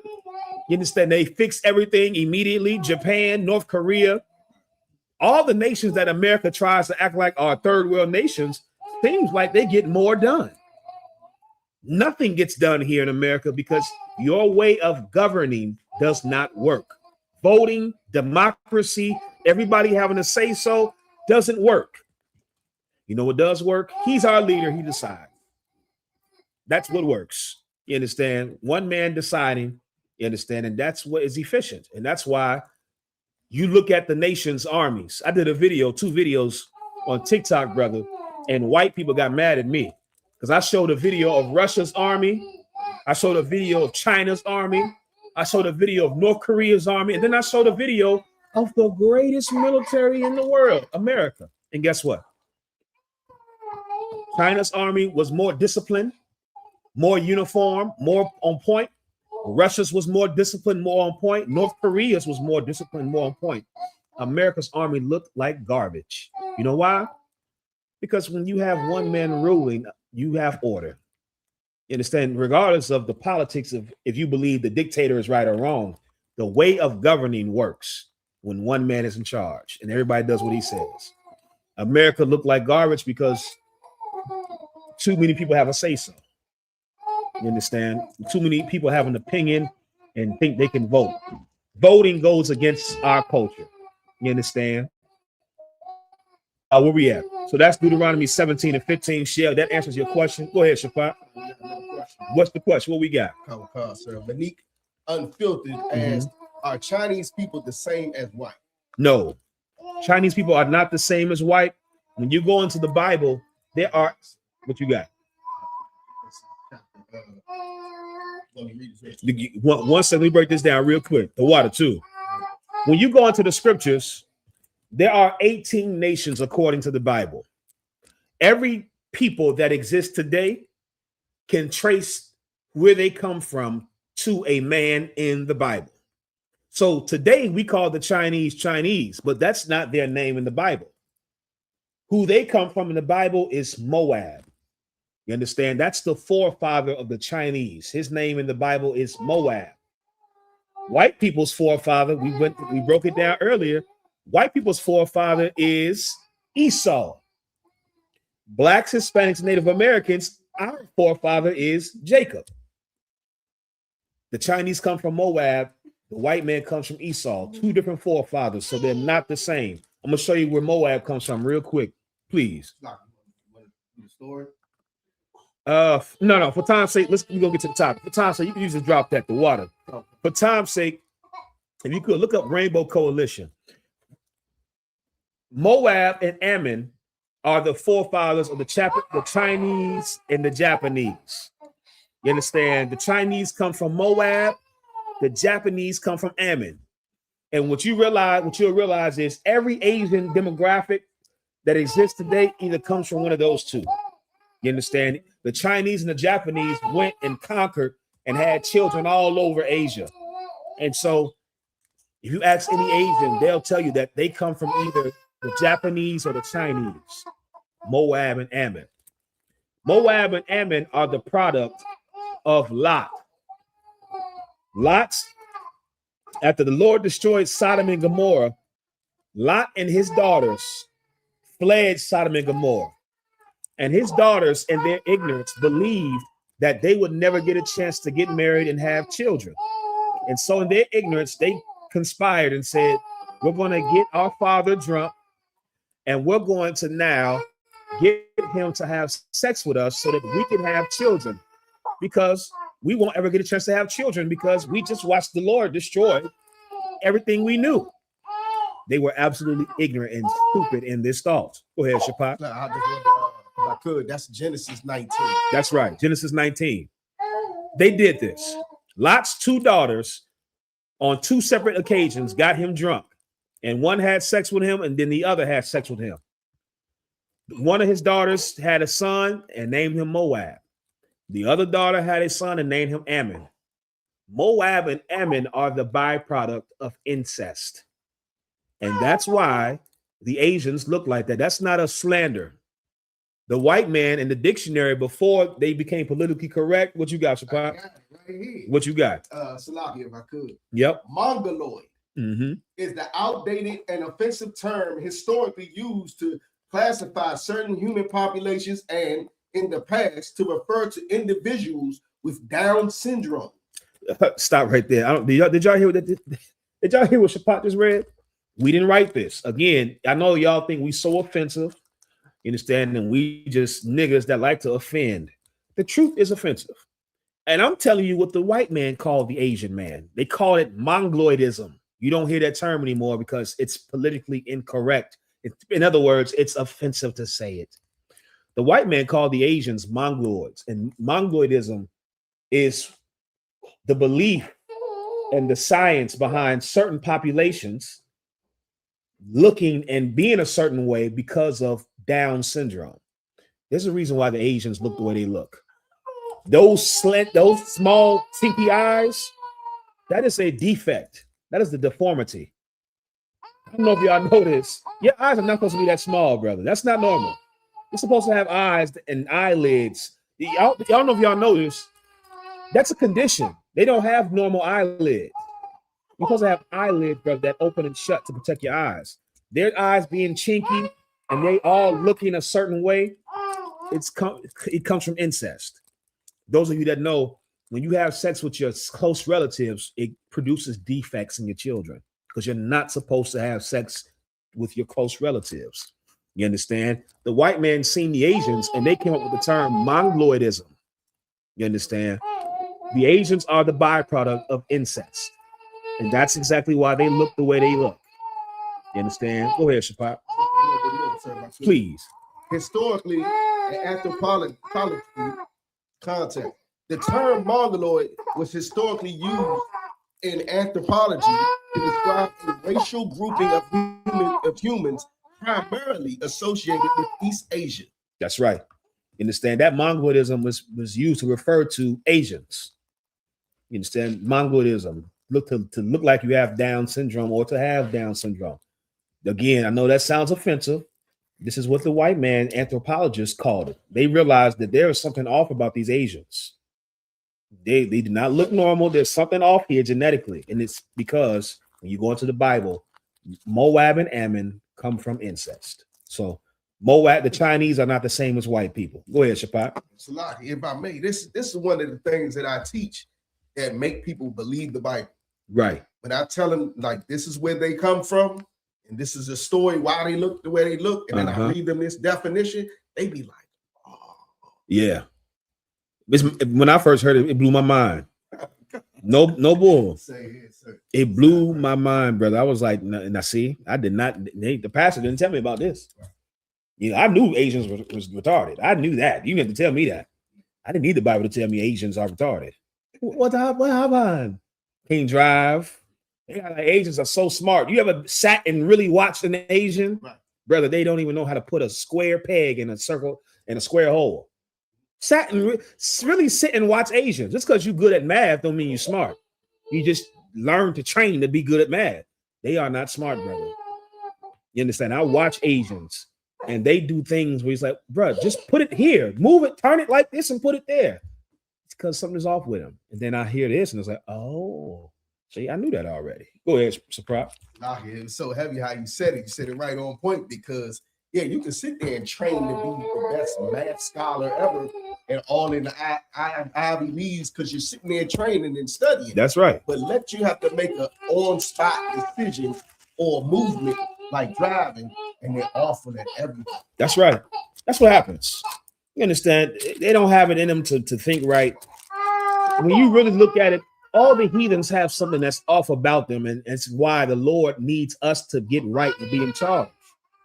We are the people that were given the intellect, the understanding, the common sense, the laws, who govern everybody. You understand? The water, young man Matthew. Look at the things Asians eat. You know they retarded. Look at the things Asians, brother. I seen a video of the Chinese giving a little boy a squid that was alive. They gave him a squid that was in a cup squirming. And the little boy grabbed the squid like a barbarian and just and bit into the squid while the squid is still squirming in his damn mouth. I said, they're retarded. These people are retarded. Shalom, Yahanna, I see you. Right now, let's go to Isaiah chapter 30, verse 1. Isaiah chapter 30, verse 1. So many of you type a yes or no in the chat if you were aware that the good Reverend Jesse Jackson, the civil rights leader, type a yes or no in the chat if you were aware that he died this morning. Some of you don't watch the news or some of you don't have the time to. That's fine. Just want to see how many people are aware. You understand? Shalom, 0 day, I see you. Type a yes or no in the chat if you're aware that the great Reverend Jesse Jackson, civil rights leader, died this morning. He went to the upper room. That's where he went. When Jesus, Jesse Jackson went to the upper room this morning. Of course, you know I'm being facetious. There is no upper room. Jesse Jackson spirit left his body this morning, and now his body is decomposing. You understand? He didn't go to no literal upper room. Okay, we got a lot of yeses. We got some no's. And so we got some no's. We got majority yeses, though, right? So now, Jesse Jackson was famous because of him being a civil rights leader. You understand? He was famous mostly because of his proximity to Martin Luther King. Arias said, do not be cynical about Messy Jesse. I think you more cynical than me because you just called him Messy Jesse. And then he messy. I was. He was messy. And I'm going to give you some historical facts about Mr. Jesse Jackson. Jesse Jackson was famous because of his proximity in relation to Martin Luther King Jr. and the rest of those civil rights reverends. Reverend Abernathy, of course, Reverend Martin Luther King, Reverend Al Sharpton, Reverend Jesse Jackson, Bayard, Rustin, William Bernard, who were homosexuals. You understand? These men were the faces, the forefront of the civil rights movement. Of course, when you know the history, the Black community didn't put these men in that position. These men were hired by the United States government to usurp, to undercut the civil rights movement and change the direction of where it was going. The civil rights movement, when it first started, had nothing to do with Black people joining white people. The civil rights movement, when it first started, was about Black men who worked on the railroads. They were called porters in Chicago. You understand? They were porters. Porters were men that worked on the trains. Though Pullman porters on the trains in Chicago, they wanted fair pay for a job that they were doing that white man was doing, because what was happening was Black men who were more qualified or just as qualified as white men were getting paid less than white men. That is what was happening. And so you had these Black men join together now and boycott and went on strike and started to push and take to the streets and protest fair wages for fair work. The civil rights movement did not start off and had nothing to do with us wanting to live with white people, us wanting to drink from white water fountains, us wanting our kids to go to school with them. That had nothing to do with it. This was about, Mr. White Man, I worked hard for these hours, and I'm just as qualified as the white man that I'm working with, but you pay him more than me simply because he's white and I'm Black. And those Black men knew, you are going to pay me what you are supposed to pay me, what is owed to me. That is what the civil rights movement was about in its inception. This movement grew from Chicago to now major cities, LA, Jersey, you understand, all the way down south, you understand? And what you started to see was Black men started to now rally together asking for the same thing, because this was happening everywhere. You understand? This was Black men and women were not being paid fair wages everywhere. So now the movement took root all across the country. And of course, you could imagine the government seeing this, and this was very dangerous to see that Black people now are on one accord in different cities. Go ahead, Shapat, please. I just couldn't help it, Salaki. But I know how you always say everything started in Chicago. You go put that in. Nah, listen. I only go by the history. I can only tell history, brother. It's not my fault. The Midwest has been home to a lot of Black culture. And it's unfortunate because of most people, because they haven't been to the Midwest, you wouldn't know the Midwest is so Black. But the Midwest was the new Black hub after the Great Migrations. All the Black people down south, damn near, fled down south and went straight up to the Midwest. And so for a long time, for about 50 years, brother, a lot of Black culture came out of the Midwest. Motown, Detroit, Chicago, St. Louis, Little Rock, Memphis, you understand, Gary. Oh, forget about Ohio. So much Black culture came in, and Black movements, you understand, came out of the Midwest. If you pull up a map of sundown towns, coincidentally, that's where most of the sundown towns still exist to this day in the Midwest. You pull up a map of the most race riots. Coincidentally, most of the race riots took place in the Midwest because the black people that fled from down south was not going for what they suffered down south. The Midwest was where black people came up north and they took on a spirit of, see, yeah, you did that to my grandfather or my father. He left down south to get away from that. You're not going to do that to us up here. So that's why you will see a lot of times those race riots was from the frustration of, okay, we just left this. We in Chicago and we left Mississippi because you did my daddy like this. You was doing my grandmother like this. You're not going to do it to us up here in the cities. And so a lot of times what was happening is black people that fled down south and went to the Midwest were very rebellious, and were not accepting what was the status quo. Well, this movement took hold, you understand, took hold all across America. And the United States government seen this and it drove them to fear. And they did what any wise government would do. They did exactly what Egypt did. Please let us deal wisely with them. They did exactly what empires of the past did. They strategized on how to deal with us in a way that would destroy us without us knowing it was destroying us. And the white man is the chief in that. He's the most subtle beast of the field. That's in the Bible. The word subtle is the old English for subtle, meaning the white man is the sneakiest. He's a snake. You understand? He's the sneakiest. You're not going to know he hates you. You're not going to know he's destroying you because of how he presents. Make no mistake, he's destroying you. And what the white man did, brother, was he hired Christian pastors to come and be the forefront and to start speaking at events where black men were protesting. They hired Christian pastors to now come and subvert the entire movement. And the movement started off as, we want fair wages, you understand, fair pay, and we ain't gonna ride your buses. We ain't gonna spend our money with you. We're gonna boycott. And then that turned into, because brothers and sisters, for too long we've been separate. For too long we have been against each other in this hatred. It's time for us to join. We've been put out of America. Brother, it turned into a damn sermon about us having to now get our piece of the American pie by joining white people, when that's not what those brothers on the ground was wanting or protesting for. You understand? They were protesting for, nigga, just pay me what I'm supposed to get.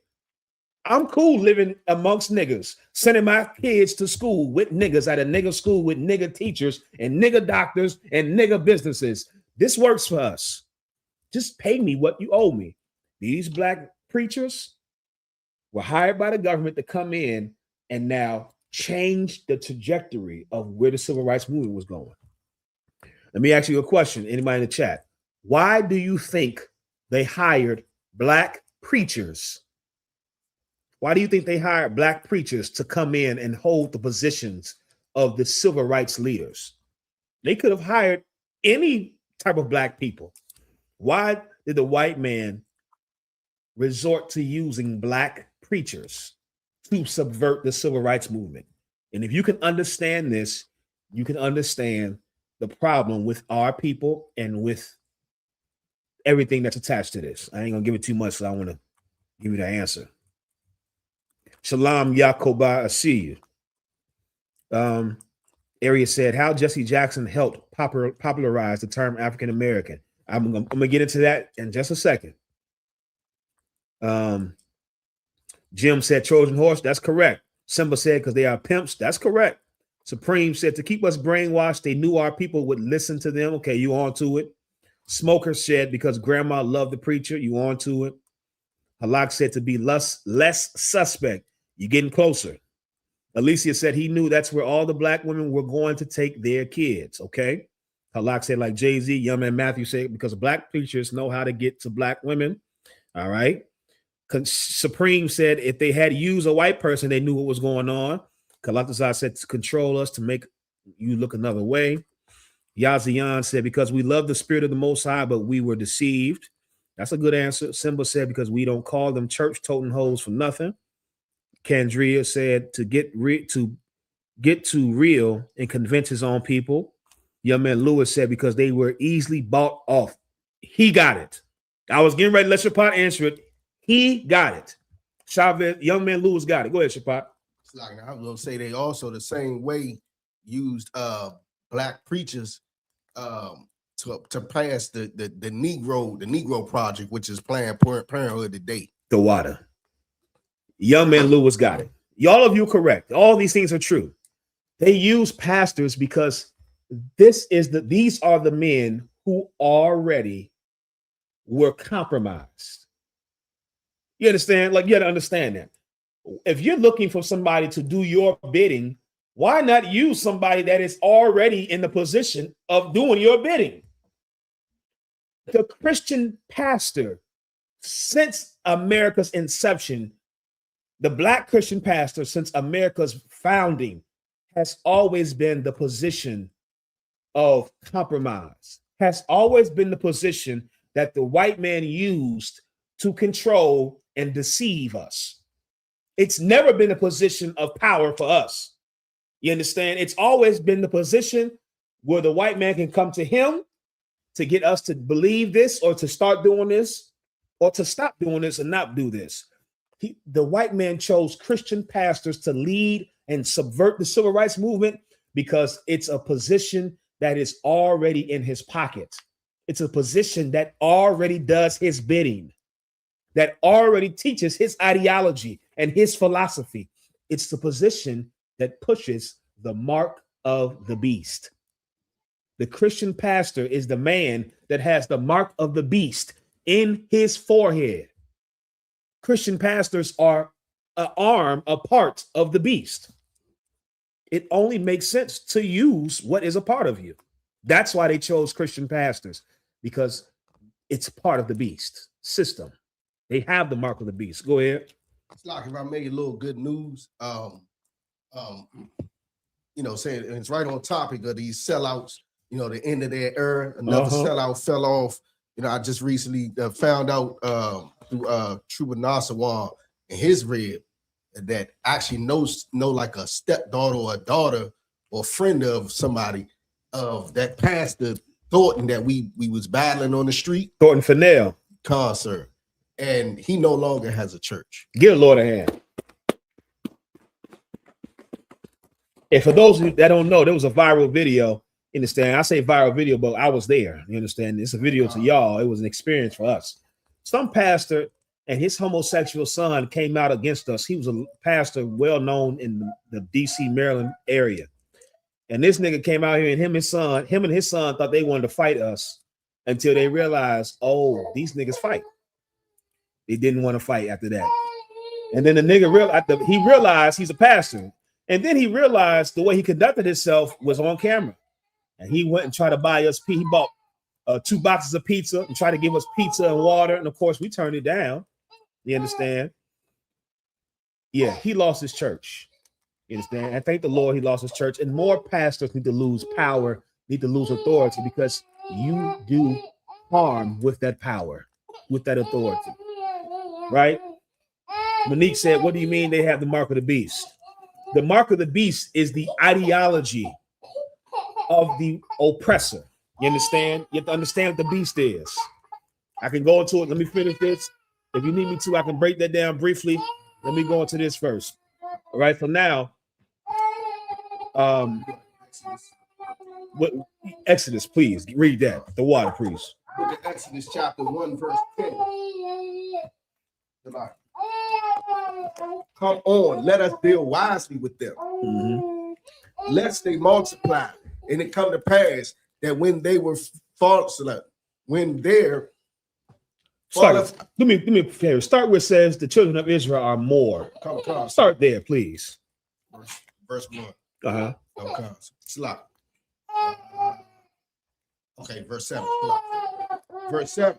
And the children of Israel were fruitful and increased abundantly and multiplied and waxed exceedingly mighty, and the land was filled with them.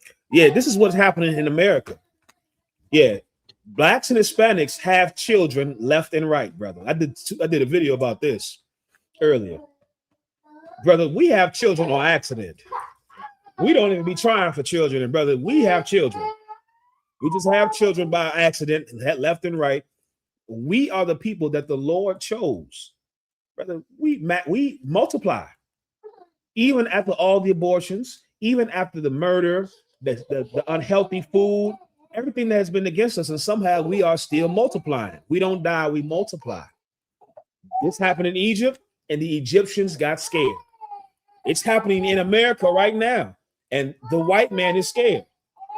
That's why they're trying to deport the Hispanics, because the Hispanics are leading in childbirth. Our Hispanic brothers and sisters are leading in childbirth, and of course, we right behind them.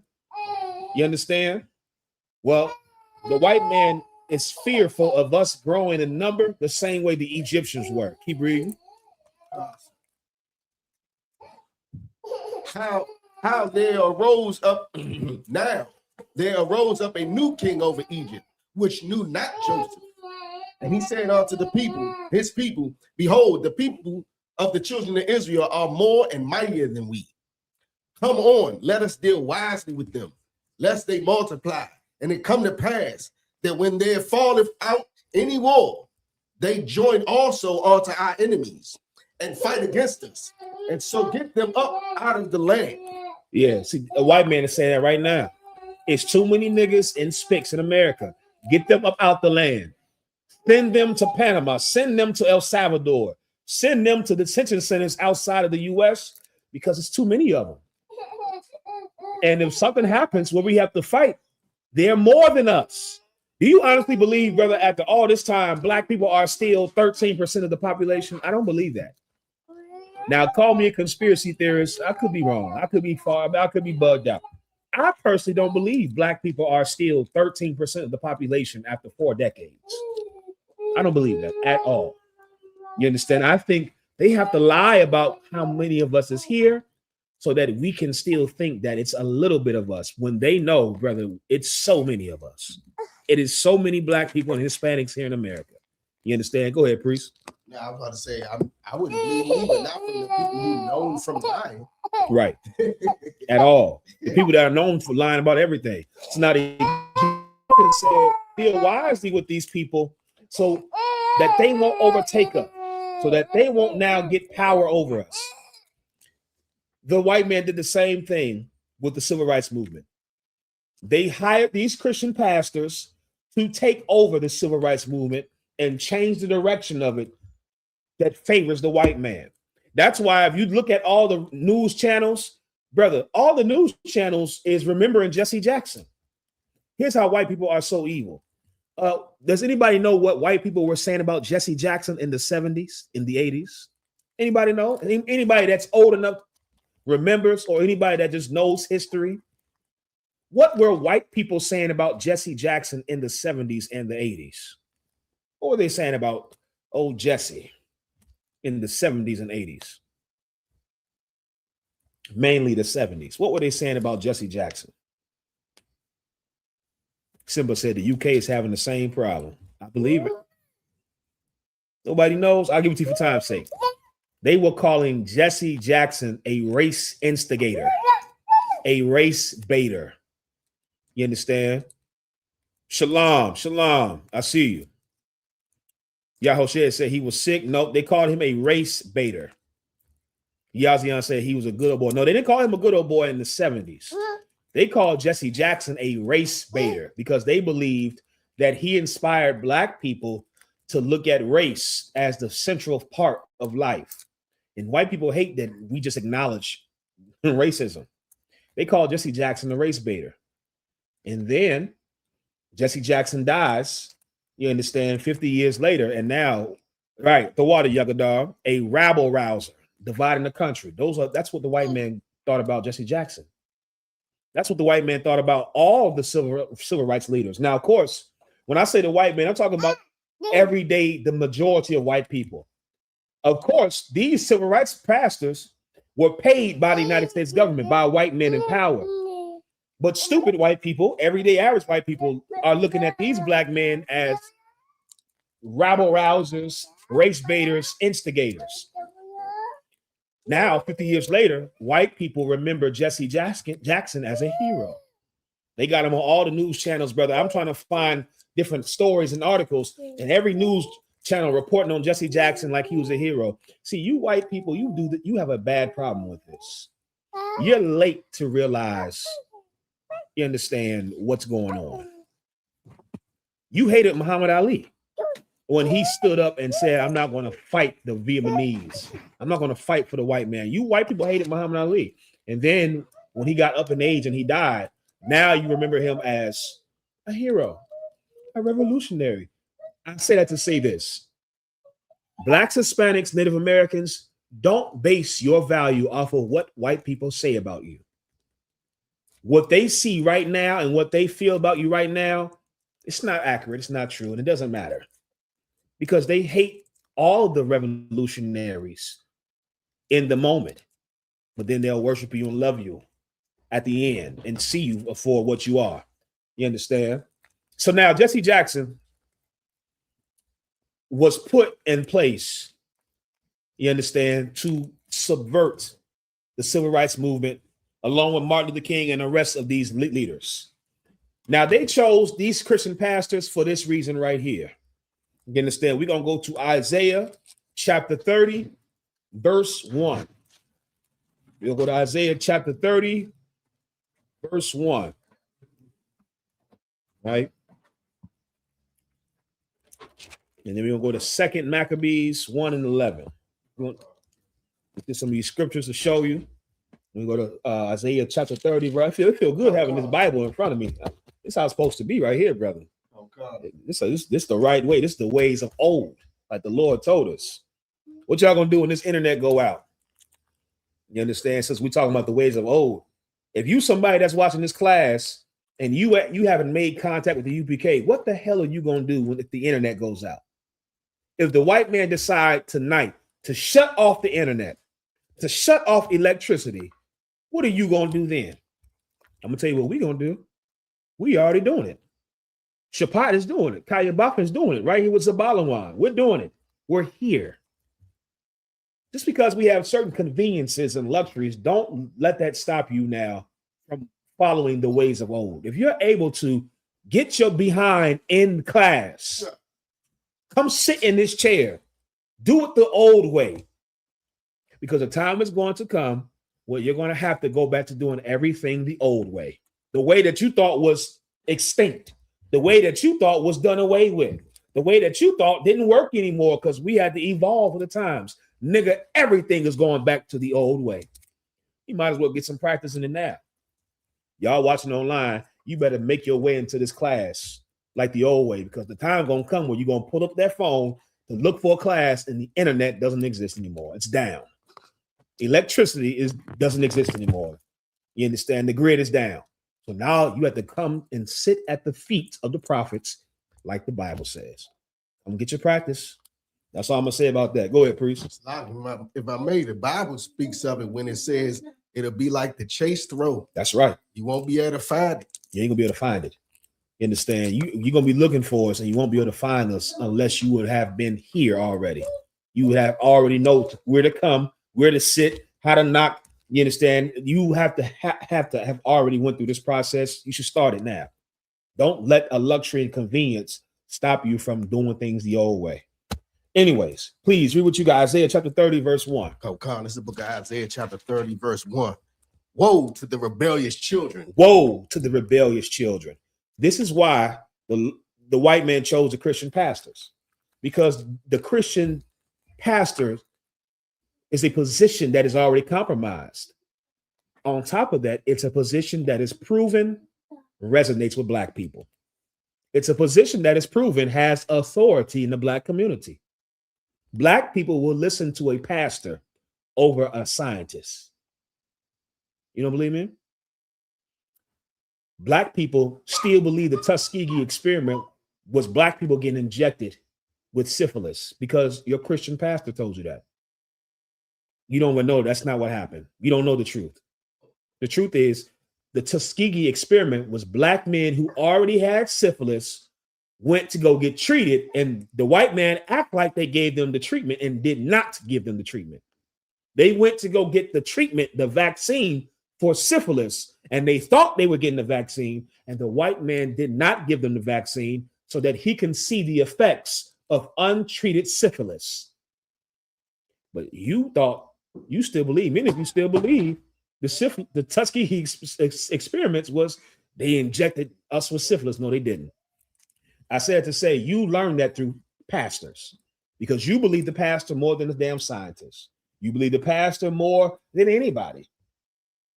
The white man knows that's a position that is revered in our community. And that's why the Bible says, woe to the rebellious children. Destruction to you niggas who take everything that these pastors say. You got so much reverence and respect and honor for the person you should have the least respect for in our community.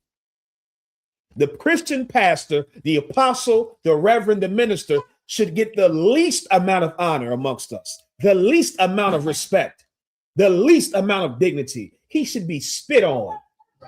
You want to be honest with you? He should be spit on because he is responsible for all of our destruction.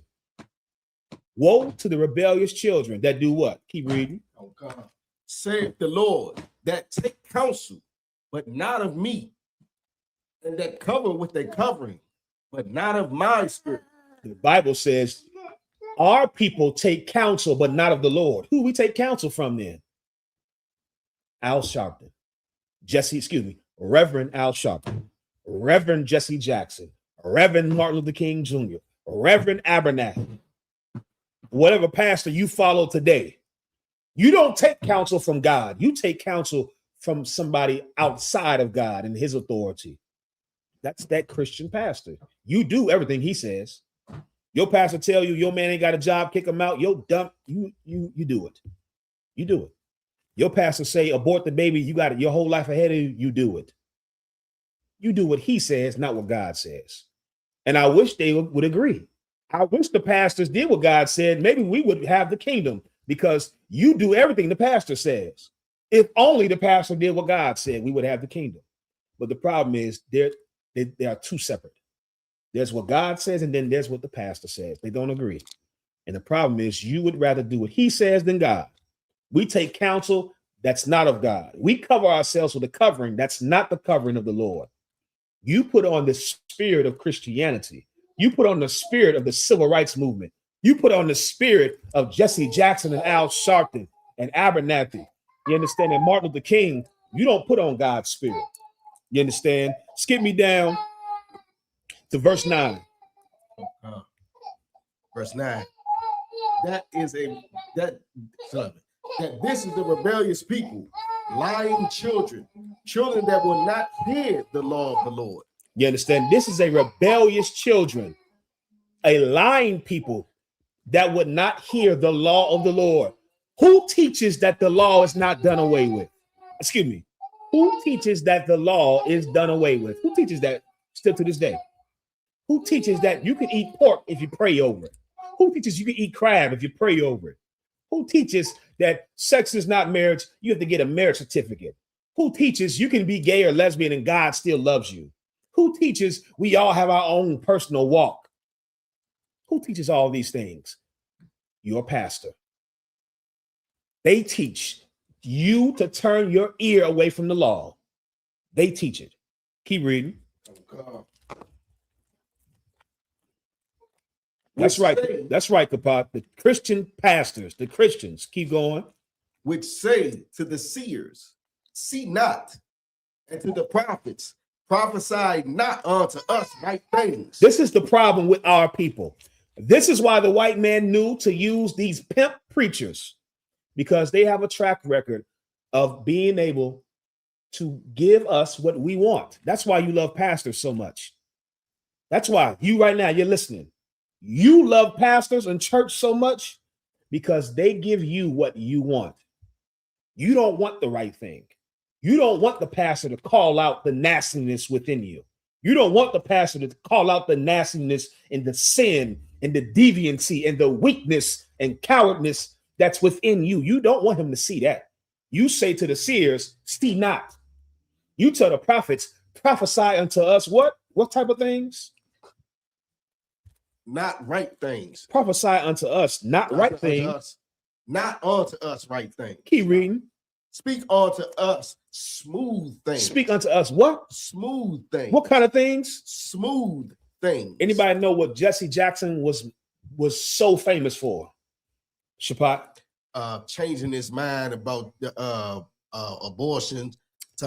I wish that was it. You and the truth, so you know that. That's not what Jesse Jackson is famous for. Jesse Jackson is famous for his ability to write speeches. They remember him, they said, as one of the greatest orators. You understand? One of the greatest speakers that the black community has had. You listen to Jesse Jackson's speeches, brother. He's the one that did all that all that rhyming. You understand? That's right, Shalat. Smooth words. Jesse Jackson was known for his powerful, excellent, riveting, moving speeches. Up with the what's the damn phrase? Up with hope, down with dope. I am somebody. Yeah, that moved you, didn't it? It moved you. I am somebody. You took your glasses off and you shed a tear. That's right. I am somebody. That's right, Jesse. Pass that weed, bro. Pass the blunt. I am somebody. Y'all got some more coke? You got some more? That's right. I am somebody. Yeah, see. Yeah, keep hope alive. I'm black and I'm proud. You niggas love, let me not say you niggas. We all together. Let me not separate it. Us niggas love smooth words, brother. If you are somebody that can say things that rhyme and that feel good and just sounds good, brother, you're going to be popular and famous amongst our people. Regardless if you mean it, if you live it, if it has any meaning. It just sounds good and it feels good. Black people and Hispanics love a good speaker. And Jesse Jackson was so popular because he understood and he was good at that, brother. He was good at speaking and writing speeches. Go ahead, Shapat. It's not about me, but I believe James Brown was used to quiet a harsh time down before. And everything you just said just sound like James Brown. That's right. They use James Brown for the same effect. When black people were rioting and getting ready to tear the goddamn city up, they would call James Brown. And guess what? All that anger turned into gonna have a funky good time. I forgot. Oh, he was mad, nigga. Yeah. We ain't living bad. Oppression ain't that bad. We're gonna have a funky good time. They use James Brown for that same reason, brother.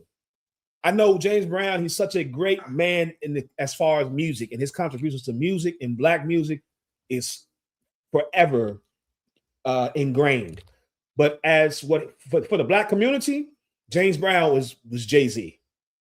They use James Brown the same way they use Jay-Z to quell the anger and aggression in black movements.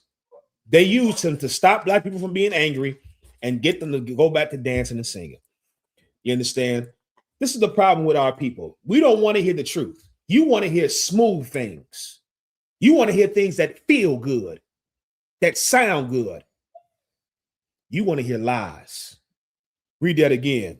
Verse 10, please. Oh, God, sir. Which say to the seers, see not, and to the prophets, prophesy not unto us right things. Speak unto us smooth things.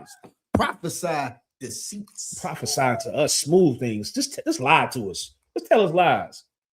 I may not be there with you when we reach the mountaintop. You understand? But we will make it to the mountaintop. Let me ask any of you a question. Do you think, in your own opinion, this is your own opinion, do you think black people have reached the mountaintop?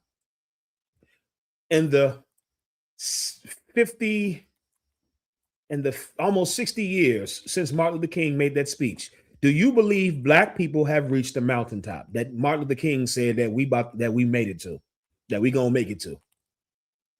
Have we reached that mountaintop that he prophesied to us? Do you think, priest? Shalat said nope. You understand? Yazian said hell no. Simba said hell no, not a bug. Nope, hell no. K6 said no, no, and no. Simba said the bottom pit. We have not reached no goddamn mountaintop, nor will we ever close to meeting a mountaintop. You understand? Kwame Shalom, Kwame Dash, she said no. Kandria said, not even close. Trooper Shakat said, Khan. Kapar said, no, we still at the bottom of the mountain. Trooper Lawadon said, no, we haven't reached the mountaintop.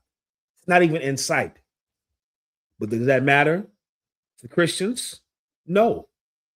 You know why? Because it sounds good in the moment. It feels good in the moment. And the Christian pastor is the number one expert at telling our people what we want to hear. Telling us the thing that feels good. Telling us the thing that stops us from being angry and actually changing. I don't know if y'all know this or not. Change doesn't come from being happy. I don't think any of you in your life have ever made significant change while you were happy. Think of any time you made a significant change in your life. What state were you in? Despair, anger, helplessness, sadness. You never make a significant change when you're happy. And the white man understands that. And it's the pastor's job to keep you happy so that you never change or enact significant change around you. You understand? You don't do it. You won't make change if you're happy. You understand? That's why the church, the gospel music is the drug. The gospel music is the drug. Keeps you happy. Some of you still do it. Some of you have a bad day and you have an urge to listen to gospel music.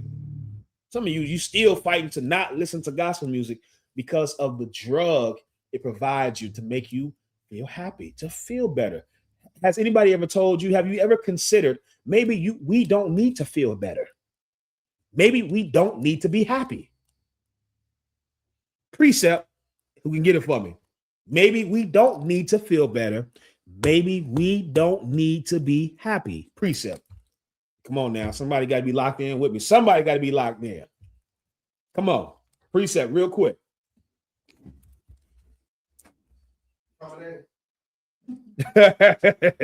Shapat new name is Precept. What's the precept I need to prove that? Sometimes we don't need to feel better. Maybe we don't need to be happy. What's the precept?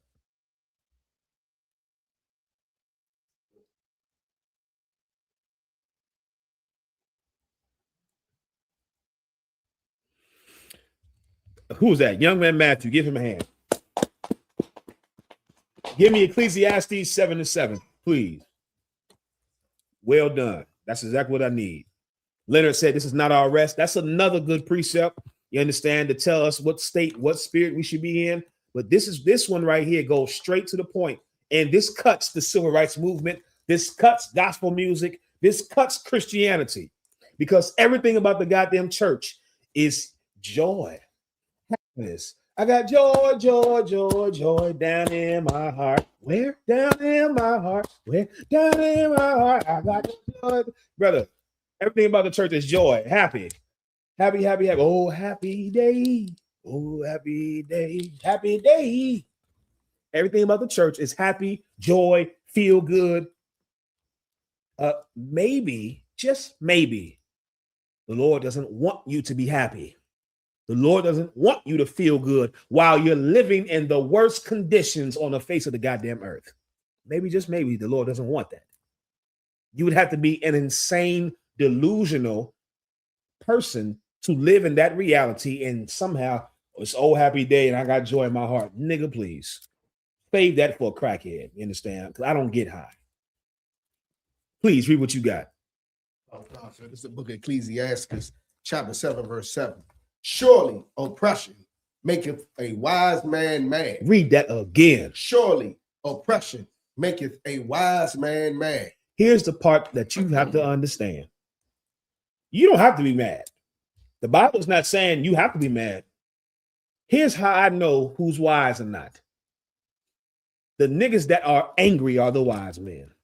That's what you should internalize that, you homosexual, weak Christians. You Christian women hate to see an angry black or Hispanic man. You dummy, that's the man you should look to. What type of man you got and he ain't living in America happy all the damn time? Cause I'm happy. That gay song, that was such a gay song, brother. How you a black man making a song about how happy you are? The man that's angry, That is the wise man. He's the man that knows something. He's the man that's not asleep. He's the man that's not destroyed by the propaganda. He's the man that sees this place for exactly what it is. The man that's angry. He's the wise man.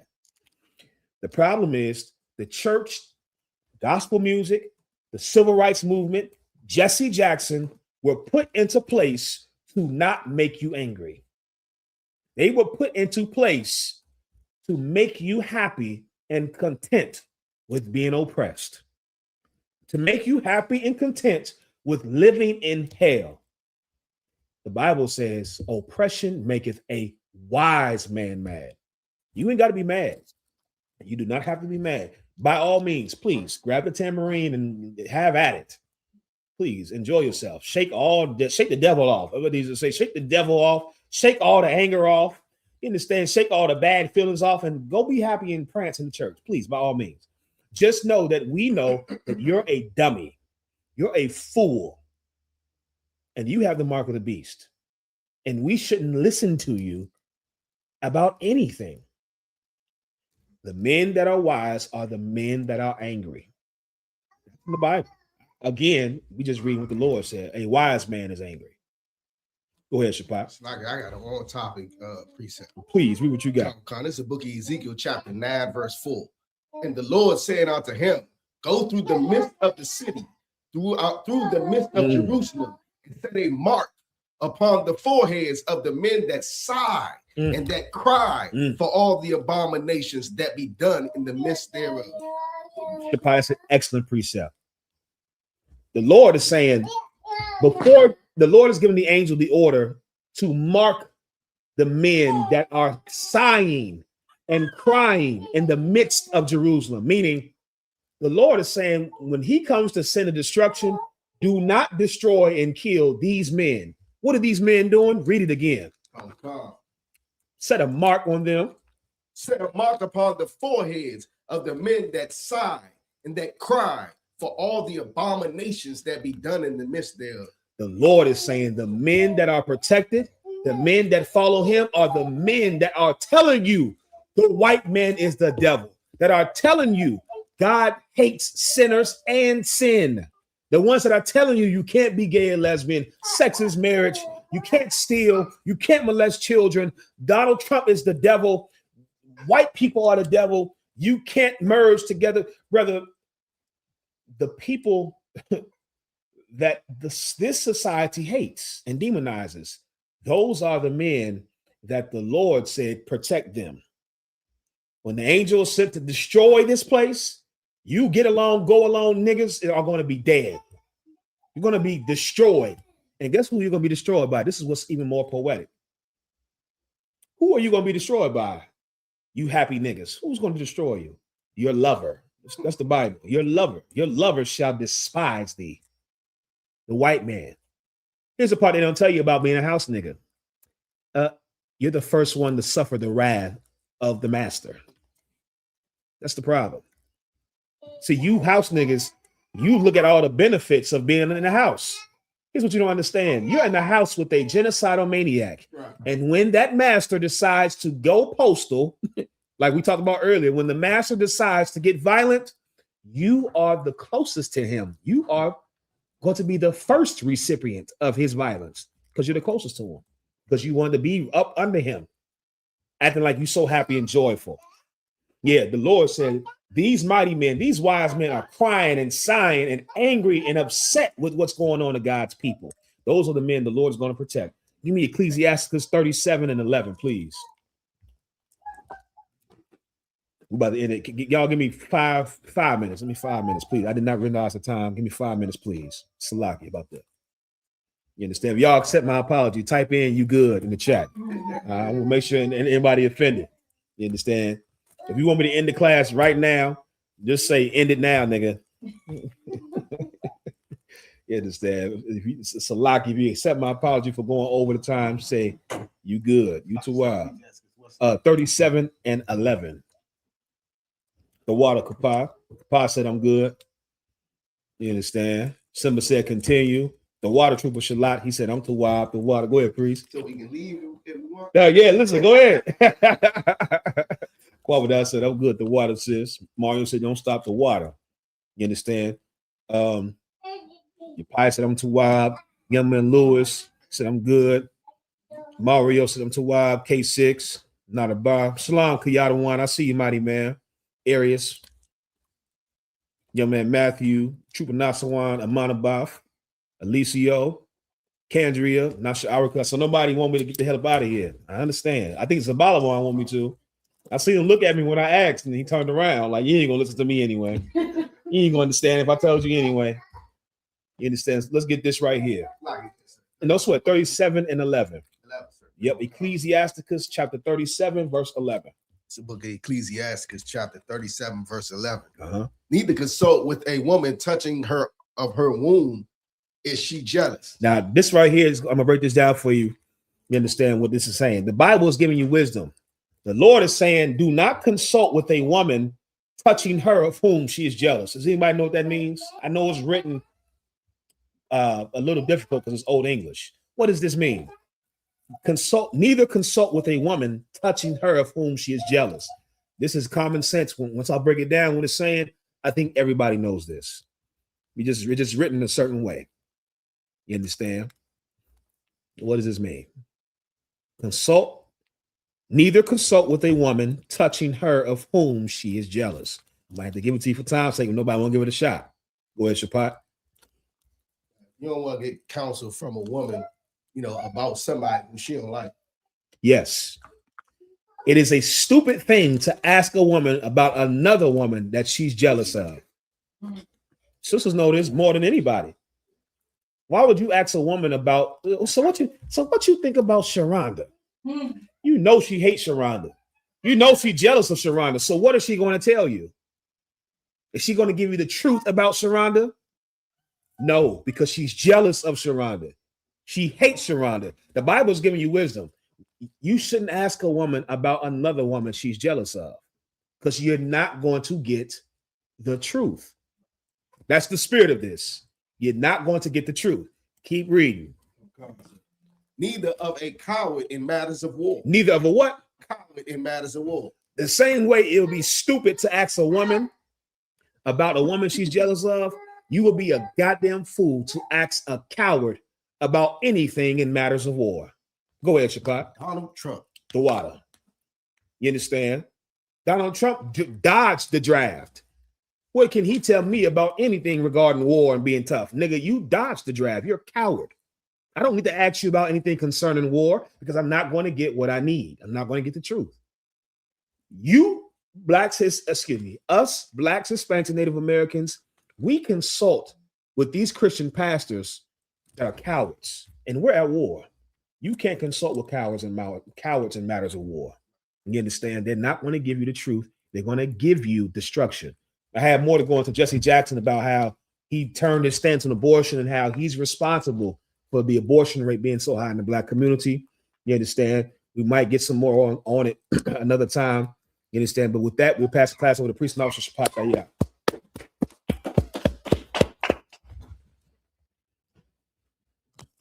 I.S.U.P.K security announcements. We the I.S.U.P.K out of 1 West 125th Street, Harlem, New York, under Commander General Yahanna. We do not affiliate with any. New rules for new brothers and sisters. The new brother or sister comes to the school, they are off limits. For 6 months, they're to be saluted only. They're here to share themselves with the world. They're here to share themselves with the world. After 6 months, if a brother or sister has an interest in a particular person, he or she must get permission from the head to speak to a brother or sister. It's another 6 months in which the brother or sister will court each other. After this 6 month period, the brother or sister will get permission from the head to marry. Tithes, which is a commandment. You can find this in the book of Numbers, chapter 18, verse 21, the book of Malachi, chapter 3, verse 8 through 10. Means 10th in Hebrew and is pronounced ma'ashera. 10% of every penny of any increase the Lord gives you, give to the treasury department or teacher. Priest fund, free will offering for priests, not mandatory, whatsoever amount you would like to give. Upcoming holy convocation, Purim, the 14th day and the 15th day of the 12th month. Monday, the 2nd of March, and Tuesday, the 3rd of March, 2026. You'll find this in the book of Esther, chapter 9, verse 20 through 21. Also, we got the Lord's 57th annual Passover, Saturday, April the 4th in Houston, Texas. The events from the week-long events were from April the 1st all the way to the 5th, the Feast of Unleavened Bread. Make sure you pay your Passover fee, $200 for everybody, any person that's 17 years of age or above. Make sure you get your hotels together, book your hotels, make sure you make your travel arrangements. It's right around the corner. I say it's tomorrow. Don't quote me on that. But Sellouts, sir, you got anything else you want to add? No, you too, our priest. Remind Ahmed and check on social media such as ISUPK.com, Facebook, Twitter, YouTube, and so on for I.S.U.P.K events and materials. If a brother wants to be a trooper in the school, you should start wearing all black, which includes black boots, black shirts, black pants, black headband, a scarf. And with that, I say I might, which means to stand. We'll give a courtesy salute to the teacher. Men of Israel, Mount Shabbat. Baruch. Yahanna, Yahanna, Saw, which means to turn, so you may stand. We'll give a courtesy salute to the sister. Men of Israel, Mount Shabbat. Baruch. Yahanna,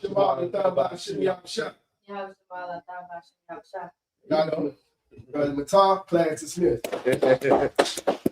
All right. Shalom, Israel. We out of here. All right.